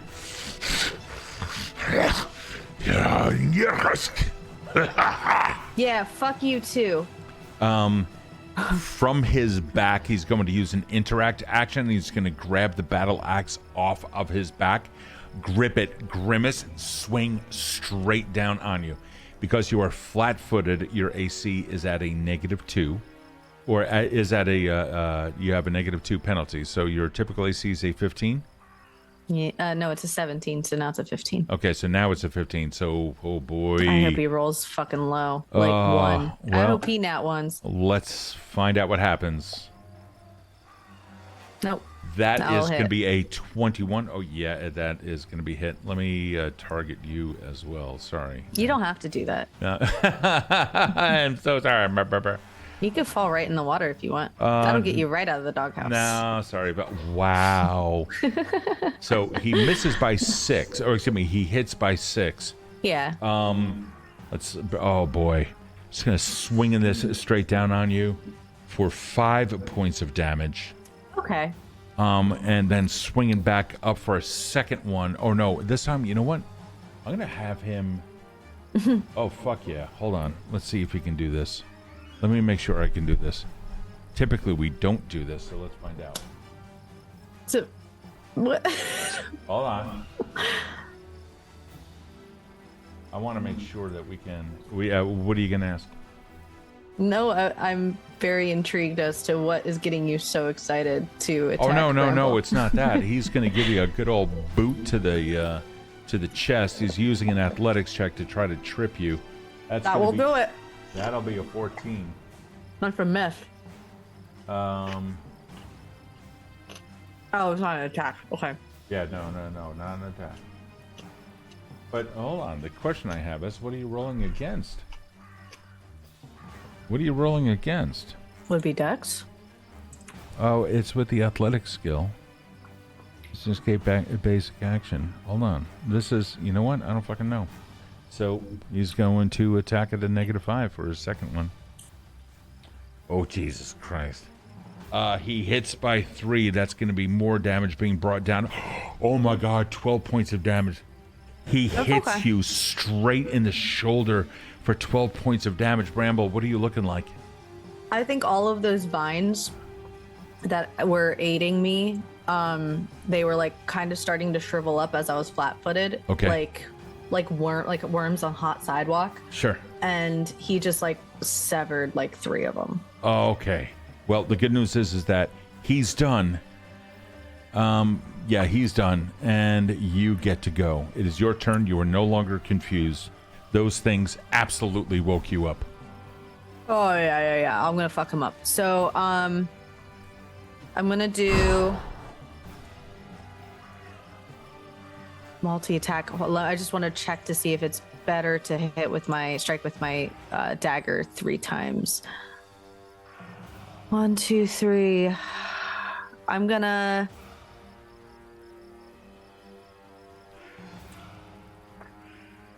strike once. I'm gonna strike with the dagger because it's still in my hand. Okay. So she goes to take a stab at him. Okay. 17 will not hit. Fuck me in the ass. Okay. Sorry. Then she's, you know what? She'll do, what spells can I push him back into? I mean, you've been using... I could do Tanglefoot again. Do Tanglefoot. You can also do a Puff of Poison. If she does Tanglefoot, he goes... Oh, he doesn't get kicked back 10 feet. Yeah, I'll do... You can also do the Gal Blast, which would effectively knock him in if he fails to save. He does seem pretty tough. That's the only thing. Yeah, that's not gonna fucking do anything to him, and that's why I'm like, the 3 of poison isn't gonna do anything to him. Well, make your attack or something. Okay. I'm gonna try 2 more stabs. So it comes at a -4. Yeah, a -5 and -10. Oh, and an 18. I would have to roll really fucking high. All right, I'll do Puff of Poison. Okay, go ahead. All right, Puff of Poison. DC 18 fortitude save. Let's see if he makes it. I don't know. He does not make it. Fuck yes. So he gets 3. You get 3 points of damage on him. Okay. And that's the end of my turn. All right. Now, at the end of his next turn, at the end of this turn, he now takes the persistent damage, which for you is, let me see here. He's so I could just push him in. I don't know why I didn't do that. Okay, I'll do it the next round. Yeah, take a look at your basic actions because you do have. I just reminded myself of that I could literally push him. Yeah. Do you have your basic actions there? Mm-hmm. Okay. I just want to make sure, but I don't think push is push. It's It's not called push. Okay, you take a look at it and then you let me know. I'm gonna work through his stuff. Okay. Sure. He's not happy with this whatsoever. He sees what happened here. He's and bring the axe straight down on you again. Mm-hmm.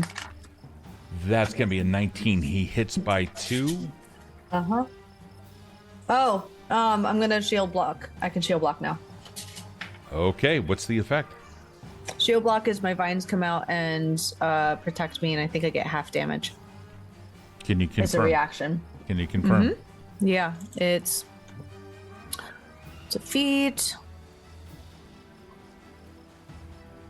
Where's my feat? Shield block. It's the metals.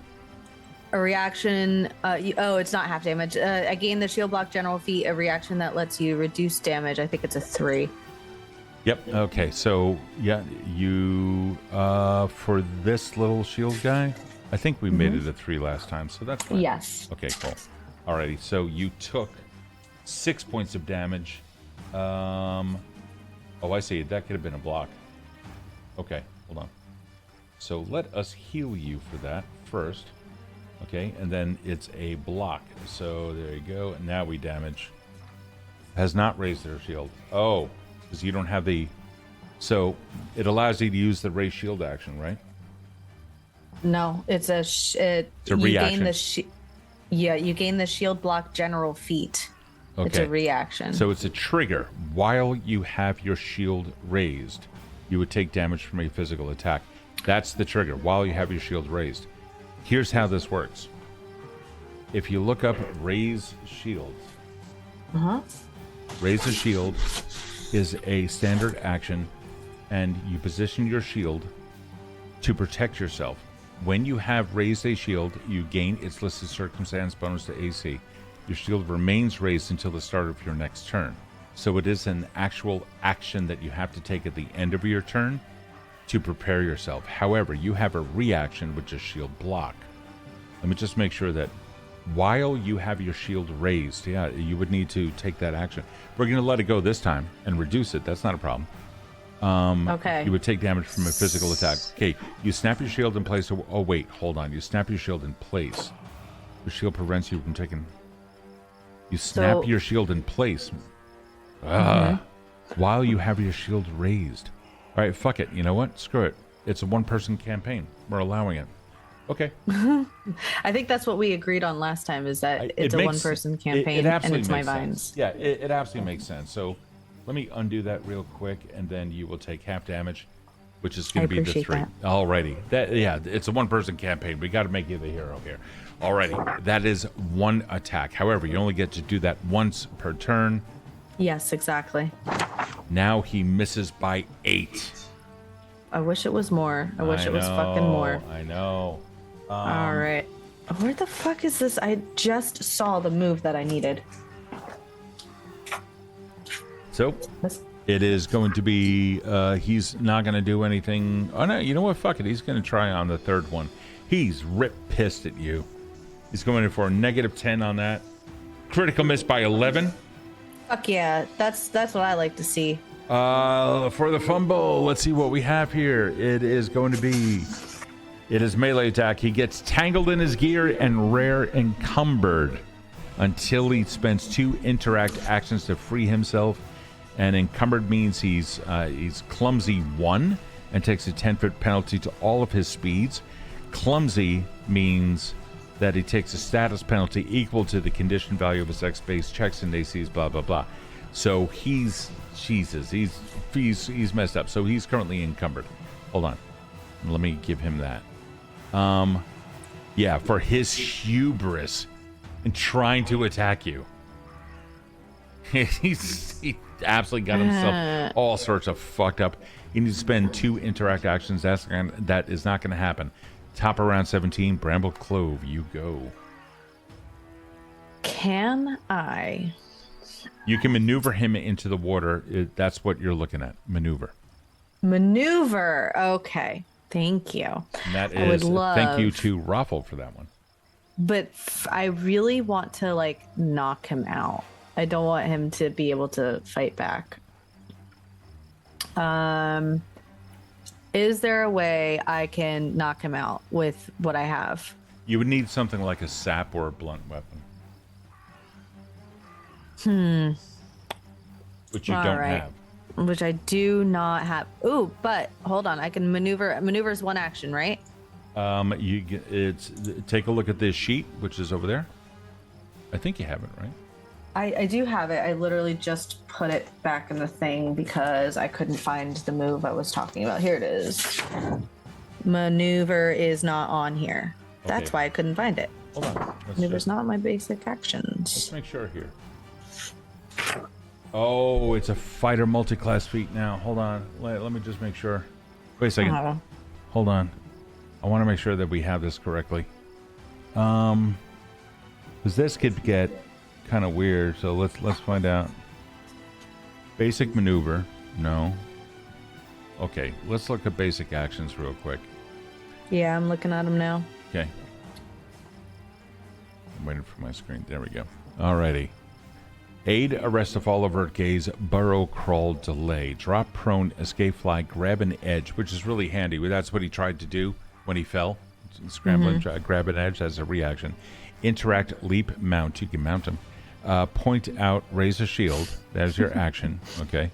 Ready, release, seek, sense motive, speaking, stand, step, stride, strike, and take cover. So there is none. However, okay, what you're looking for is the stuff that is contained in like an athletic skill action, stuff like a trip or what have you. So let's take a look at athletic skill actions on your sheet here real quick. Hold on. I am trained in athletics. Perfect. That's all right. That's fantastic. You have maneuver in flight. So your actions for athletics. Oh boy, demoralize. You're really good at that. Well, I've been doing that the whole time. So you can disarm. Just keep that in mind. You have to have at least. They can't be more than one size larger than you, which is fine. So you would attempt an athletics check against his reflex save, and considering he's immobilized, he now has a penalty to his reflex saves. And a success is you would essentially weaken his grasp on his battle axe. So keep that in mind. You can do a disarm. If he gets a crit save, then the axe goes flying out of his hand. So that's something. Okay. All right, and it falls to the ground in the target's space. So it falls down at his feet. In other words, it wouldn't go back into the water. So just keep that in mind. Okay. All right. Okay. And that's... Well, hold on. But we're looking. Maneuver, palm, perform, pick a lock, recall knowledge, shove. There you go. Athletics. Shove. Yep. You have to have at least one hand. You just need the shove. And it's going to be against his fortitude DC. That's what it is. It's shove. Okay. It's one action. All right. I'm going to try to shove him. Yeah, go ahead. He seems pretty chonky, so... Yeah, I know. Oh. Damn it. Well, hold on. It's a 13, okay? He needs to get 13 or better. 14. Oh, no. That, you bought that result. You went online and you were like, just buy one. So, okay, I'm gonna...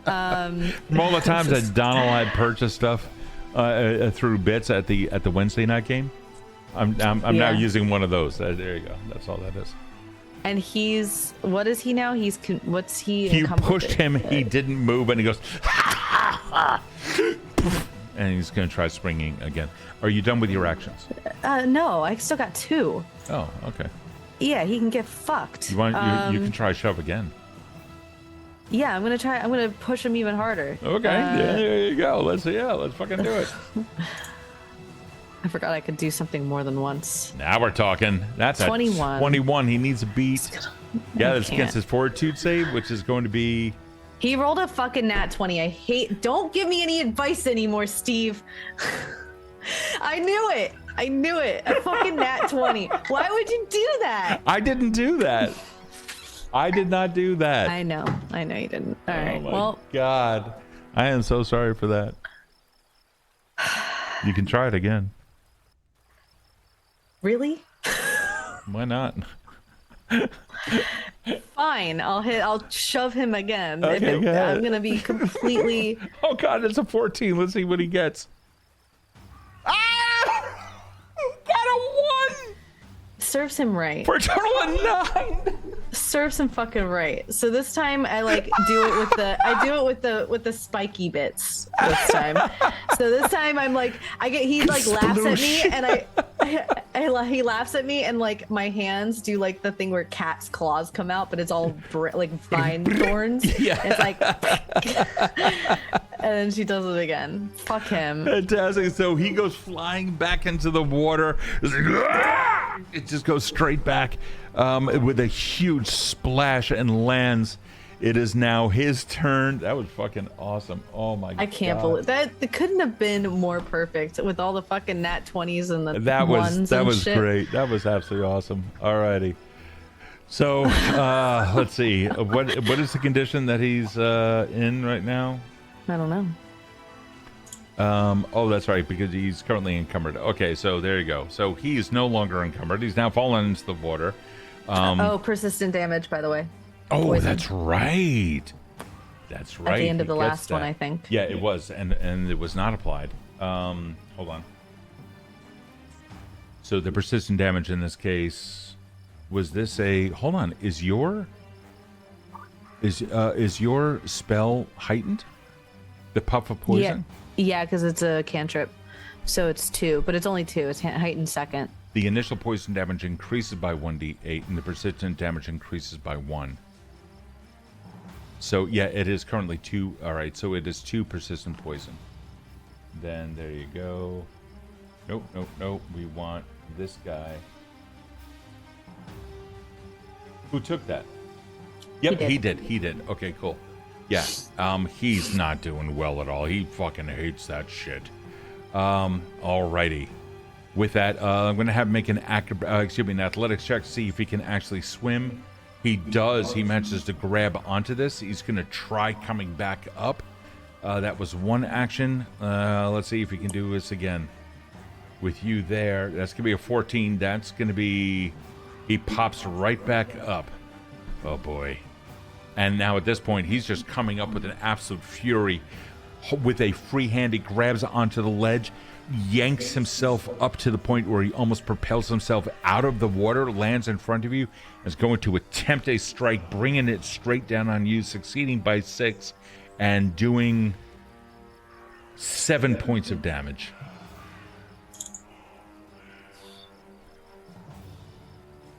Okay.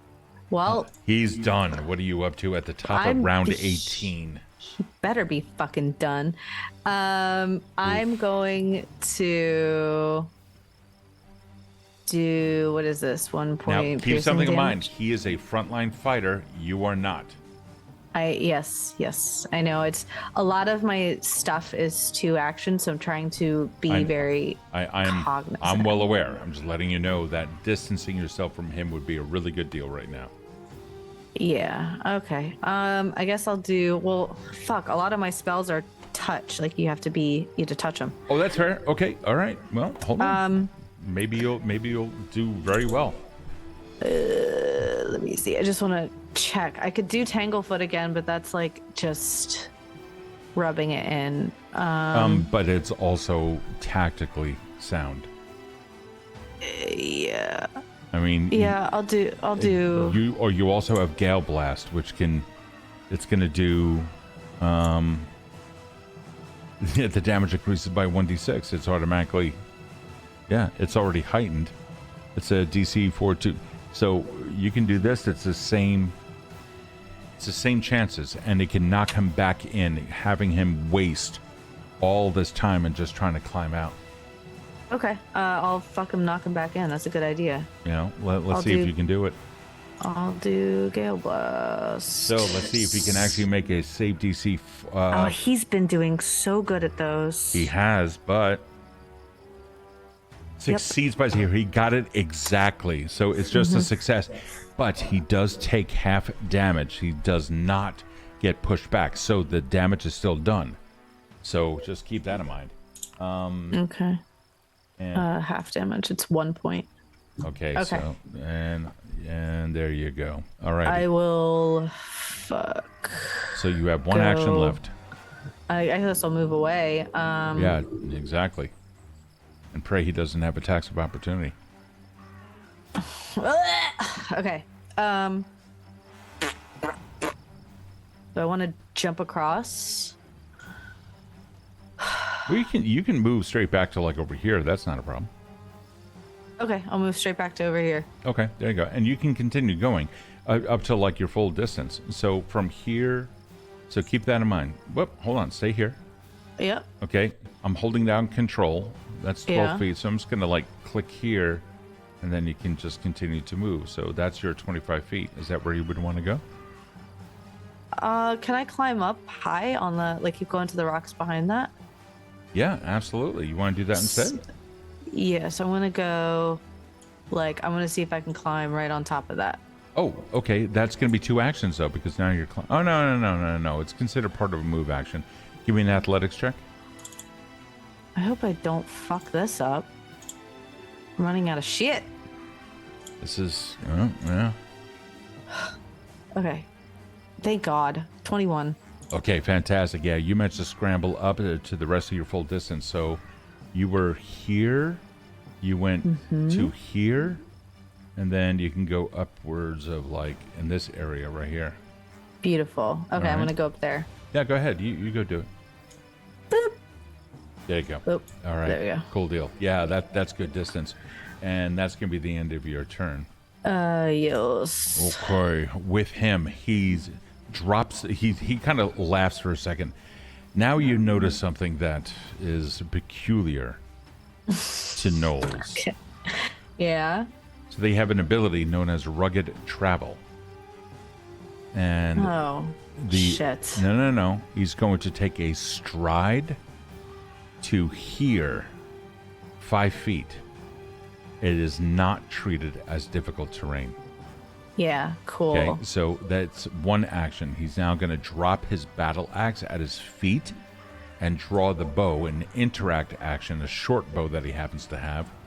Okay, and he's going to take a single shot, which is deadly.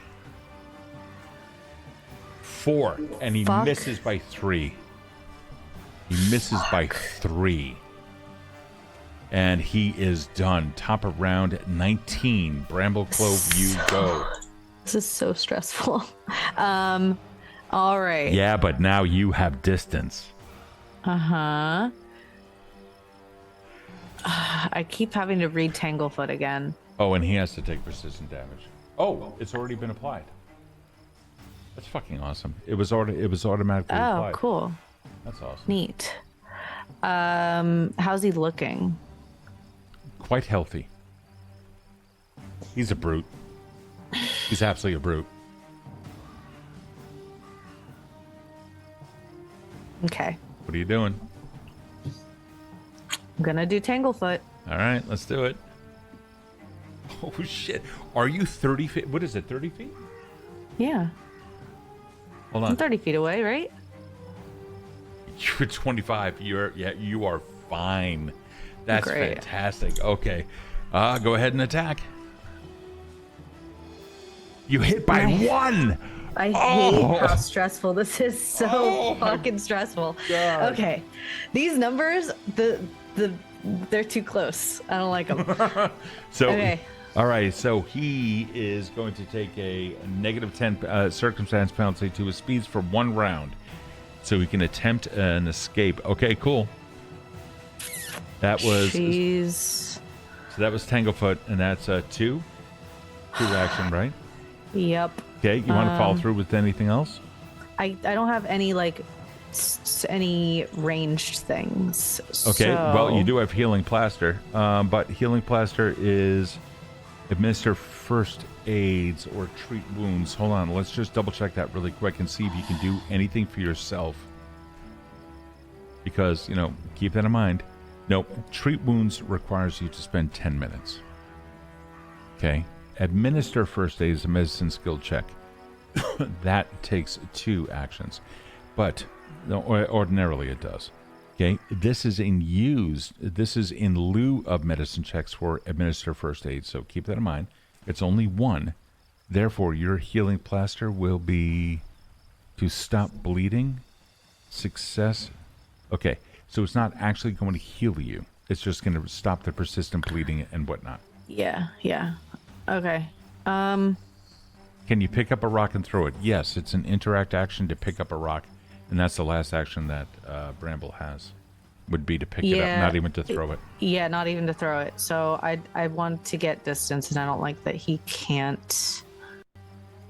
It's okay. Can I go? Fuck me. Next time he gets close, recommend touch spider sting. That's what I was gonna do before we decided to climb, okay. and then I learned about gnolls. I gotcha. Okay. So I'm going to go.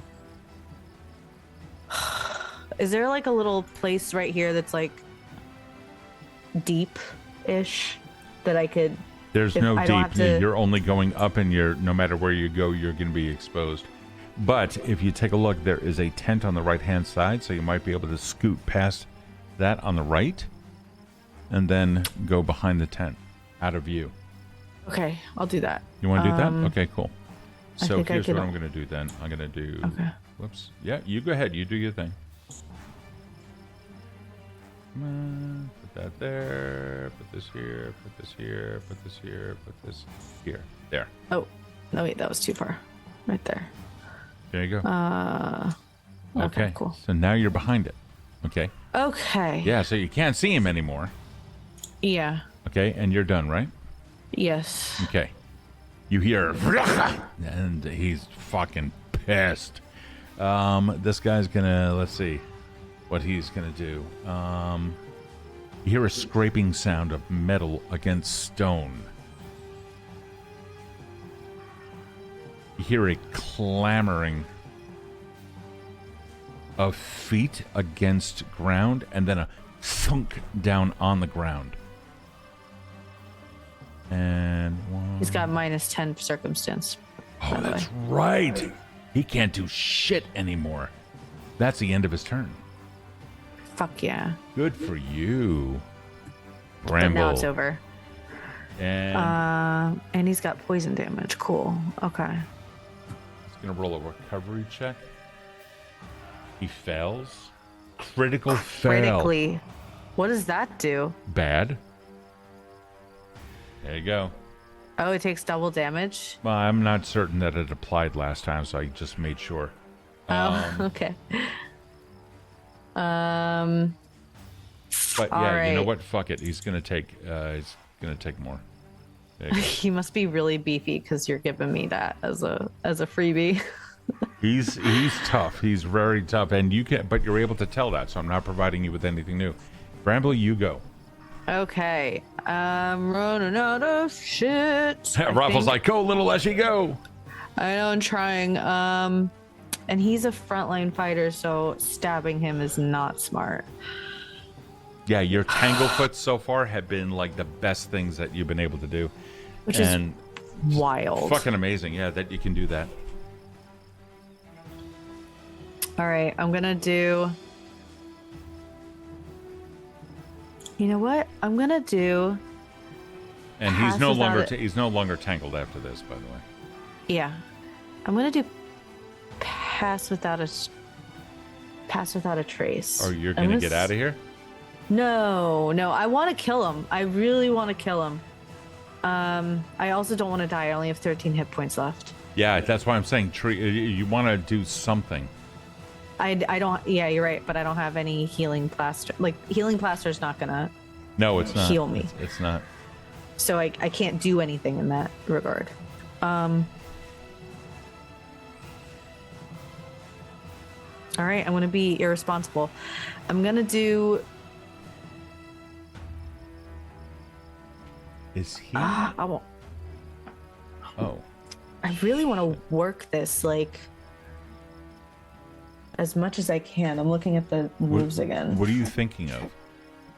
I was thinking of doing pass without a trace and like doing a cat and mouse game around the tent to get to be able to like sneak up on him and then do spider bite without him realizing. Pass that. Well, that's sneak. That's not pass without a trace.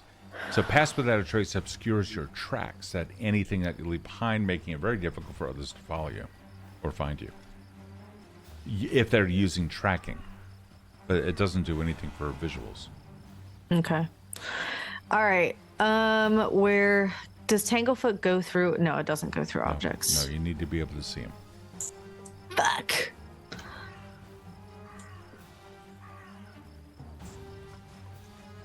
All right, I'm going to move.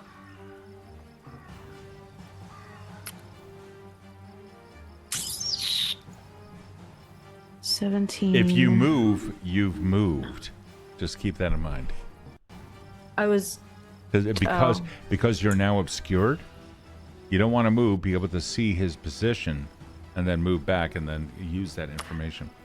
Can I very carefully climb up this tent and over here to. I'll say see you're if I light can- enough to be able to do that. Yeah, give me an athletics check. It's going to be it's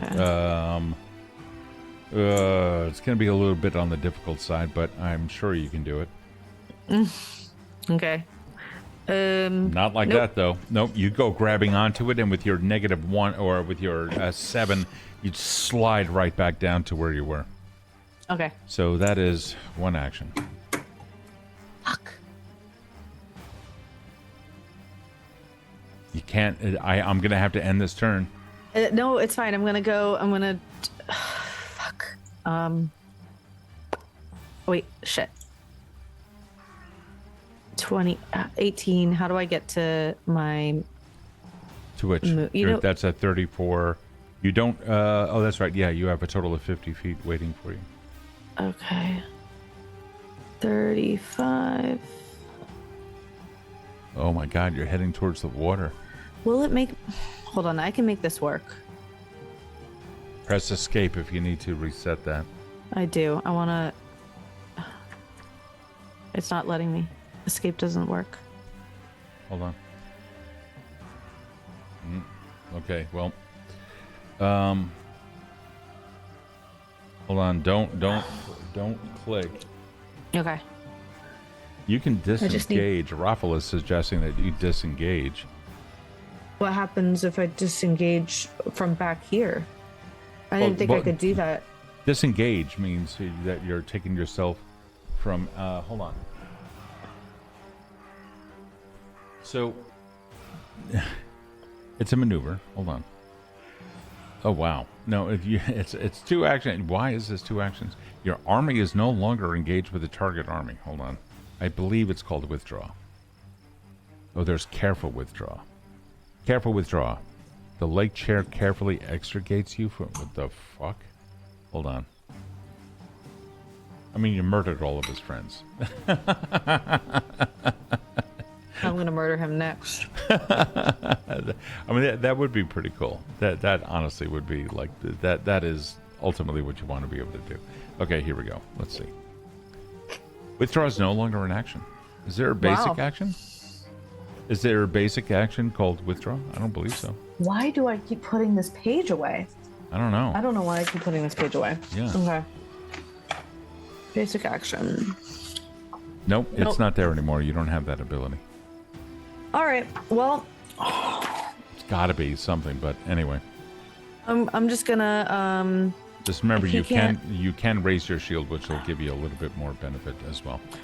But it Yeah, but does that- take 1 action. Yeah, exactly. And I already wasted one. I'm going to start. I can't escape this. There you go. Oh, there it is. I'm gonna leave. Which way? I'm gonna try to go this way. I'm trying to navigate. It's gonna be an You athletics want to check, climb and up those rocks? Well, I want to jump into the water, Okay. and I can. God. Damn I need you to I make a can- choice. So I'm going to end your turn. I'm gonna jump into the water. So. Okay. Before you this is- move, then I need you to make an athletics check to see if you can climb over those rocks. Okay.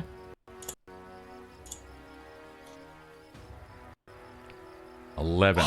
Okay. So you get to about here,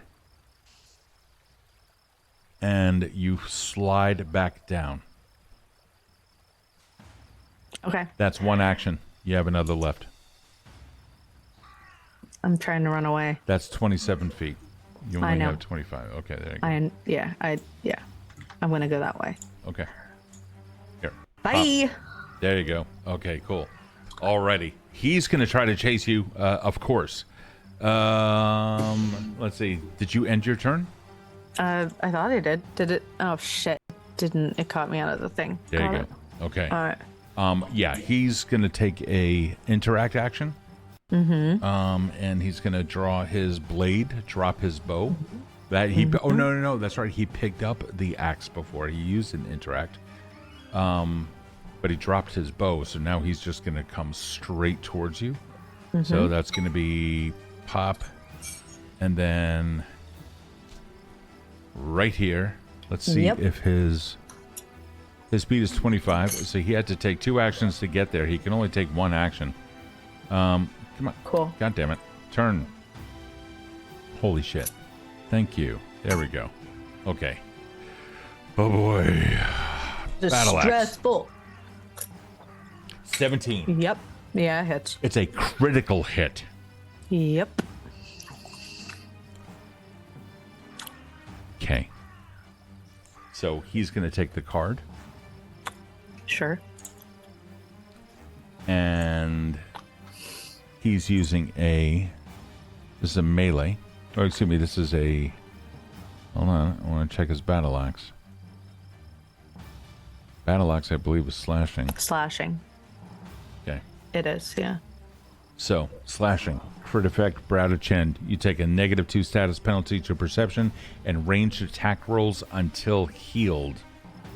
Cool. But it is also only normal damage. Well, thank goodness for that.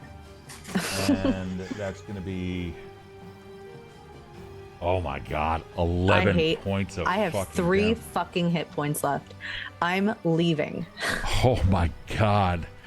I'm Hold so on bad. No problem. Hey, Raffle, or whoever it is that's out there, roll !D100. If you get a 5 or less... Babe. 90. What? God damn it. Why the fuck? Damn it. I wouldn't have even taken that odds. That's wild. That's, well... What why was not? it for? Well, To see if something happens. to see. Okay. What happens is Bramble jumps into the water. Yeah, go and ahead. swims away. Yeah, exactly. So there you Bye. go. Give me an athletics check. Athletics check. Yeah. Okay. Fucking. If you ball. got 5 or less. 13. Yeah, you're fine because you're not hindered in any way. You go swimming, you're with the you're with the thing, and you successfully get the fuck out of Dodge. Jesus Christ, I hate this guy. Oh. You know who he reminds me of? Who? He reminds me of Tassia's brother.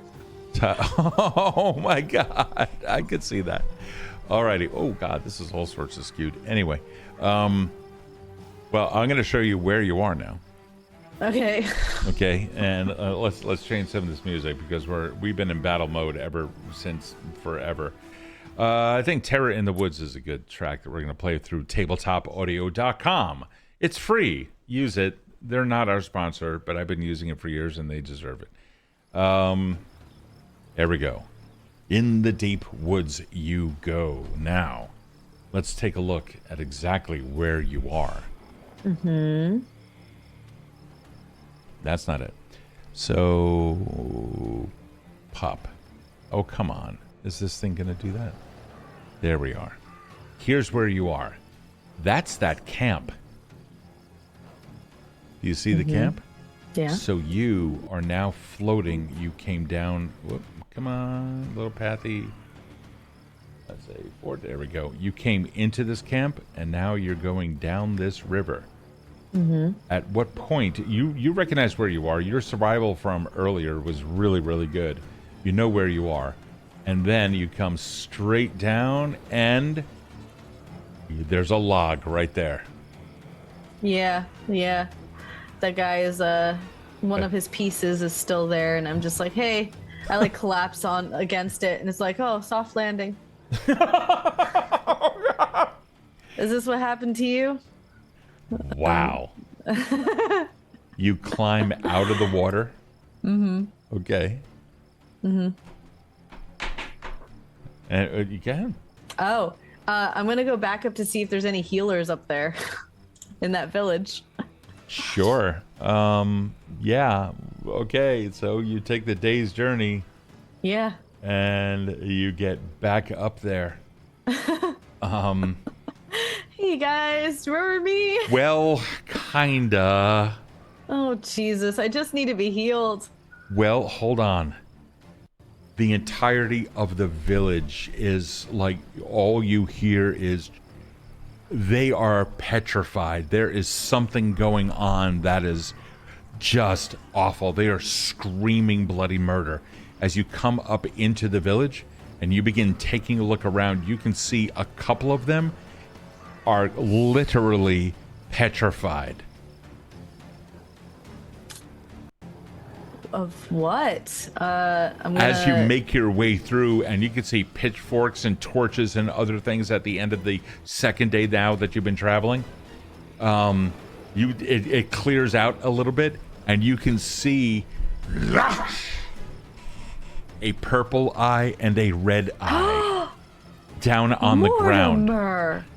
And you see the head goes down for a brief moment. And it starts backing up as they come in to attack him. Oh, no, this is my friend. And I'm like stumbling in on 3 hit points. So like any of them can just take me out with their pitchforks, but Mortimer is my friend. And he probably knows that I look like shit. So I'm gonna go up. Does he have his blinders on? He does have his blinders on, yeah. And now he immediately looks down at the ground. And you see he's like, he wants to approach you, but he can't. Wait, why can't he? Because there's the because they want to because they want to kill him. He's my friend. Stop. Your friend turned many of us into stone. We can fix that. Stop. I don't even know if we can fix. She's lying to her team. Oh my god. If they go towards him at all, I'm gonna get up on him and make us right away. They don't look happy at all. I'm sorry that he did this, but he's scared, okay? He's just a guy. He's just a little guy. And literally, I am like, I've got leaves shed. It's like fucking November for me. Like, just things coming. I'm just like one stick. Listen, I almost killed the dog face guy. They're like, wait, oh, good, let's kill that. No, he's not hurting on purpose. They are advancing. You see 3 people have already been absolutely petrified. Okay, is there a way I can get to Mortimer and get onto him? We'll say that you can squeeze past. Yeah, you know what? Give me an acrobatics. It's acrobatics. Oh, thank God. Okay, give me something fresh to start with. Fucking nat 1. A nat 1, babe. I'm done. What am I? Am I a splinter now? I'm just a splinter. Remember, nat 1s don't mean anything on skill checks necessarily. So okay. You're not crafting something. So what's the full roll? It's a 7. Okay. So you don't exactly go tumbling through anybody's space, but they do realize that you're there, and out of surprise, they kind of step out of the way. You can now scramble to your feet and run to him. Yeah, I'm doing that. I'm getting right up to him, and I'm going to say, let's get out of here, Mortimer. You run over to him. A vine lashes out over Mortimer's head.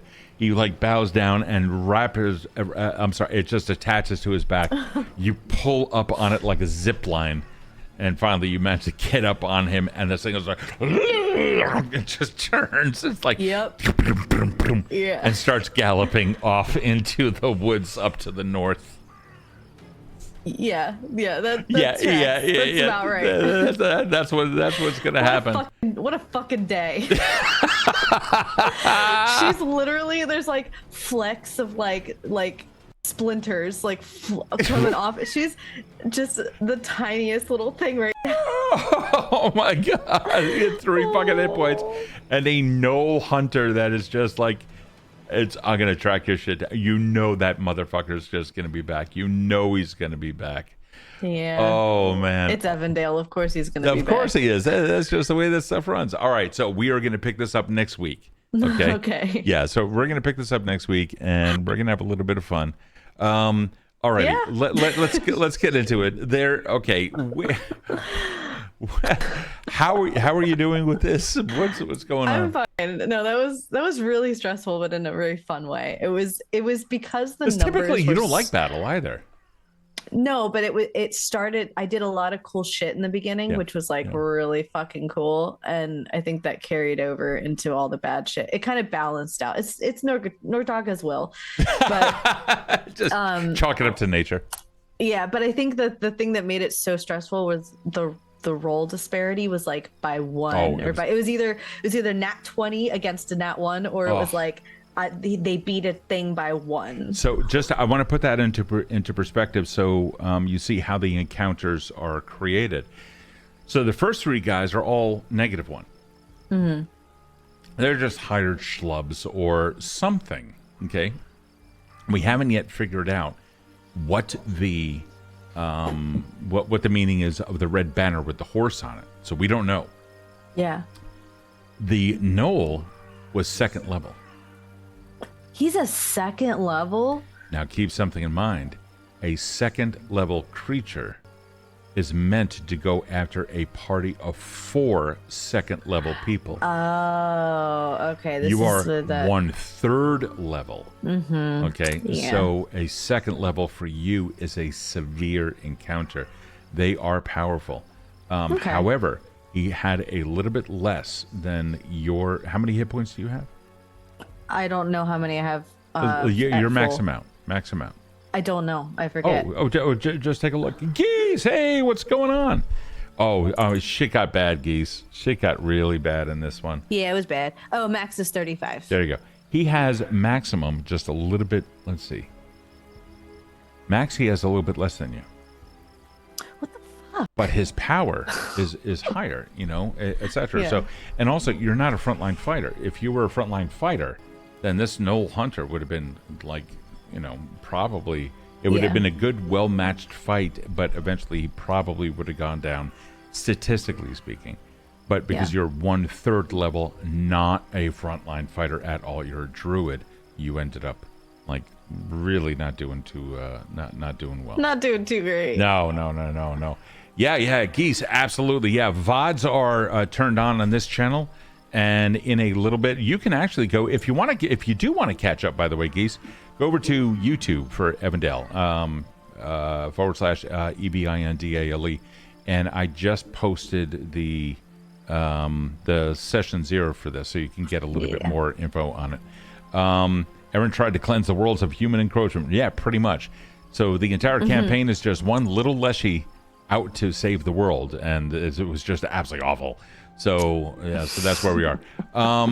Also, the VODs are all now being edited for this campaign. This was session 8 for this campaign, as well as Kill City Sinners, which is the cyberpunk campaign that takes place on Wednesdays. And all of them are going to eventually make their way up in a drip content schedule up on YouTube. So this way you can watch the entire series in perpetuity up there. The Leshy got mad, real mad. Yeah, I know. The only thing that we were missing is like you going Hulk. Yeah, well, I tried. I almost did with enlarge, but I don't have that. I know. I thought I could work that system, and I can't. So that one goes back in the box. So I just have one question to ask you before we engage in a raid.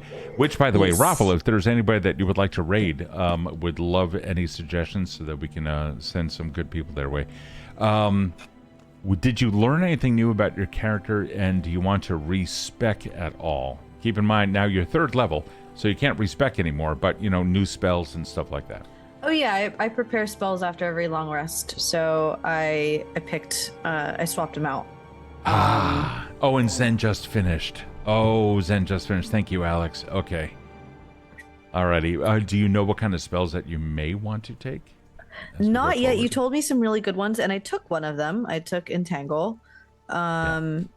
And I was looking at, I know you said Feast of Ashes was really rude, but and that's probably what she's gonna pick up. She's definitely gonna pick up a like something that does a fuck ton of bludgeoning damage, like something Hulk like is what she's gonna pick up. Yeah, for her next spell, definitely. Okay. But she'll probably swap it out for like Feast of Ashes, maybe. Okay. Something necrotic. I think she just wants that guy dead. Okay. Alrighty. Honey, would you be able to find anybody? Or Tabletop Rolls is on. Dungeon Scrollers, ADH. Oh, here we go. Hold on. You would say raid Ask Jesus, but it's AI and won't appreciate it and already has a lot of viewers. Yeah, okay. Yeah. That's fair. I appreciate that, Geese. Thank you for that. No, don't. Actually, it is actually a lot of fun. How about ADH Adventures? Let's see what we Sounds have there. good to me. Yeah, we've rated them in the past, and they seem to be a pretty good crew. They're currently playing Dungeons and Dragons, so this with Pathfinder 2E.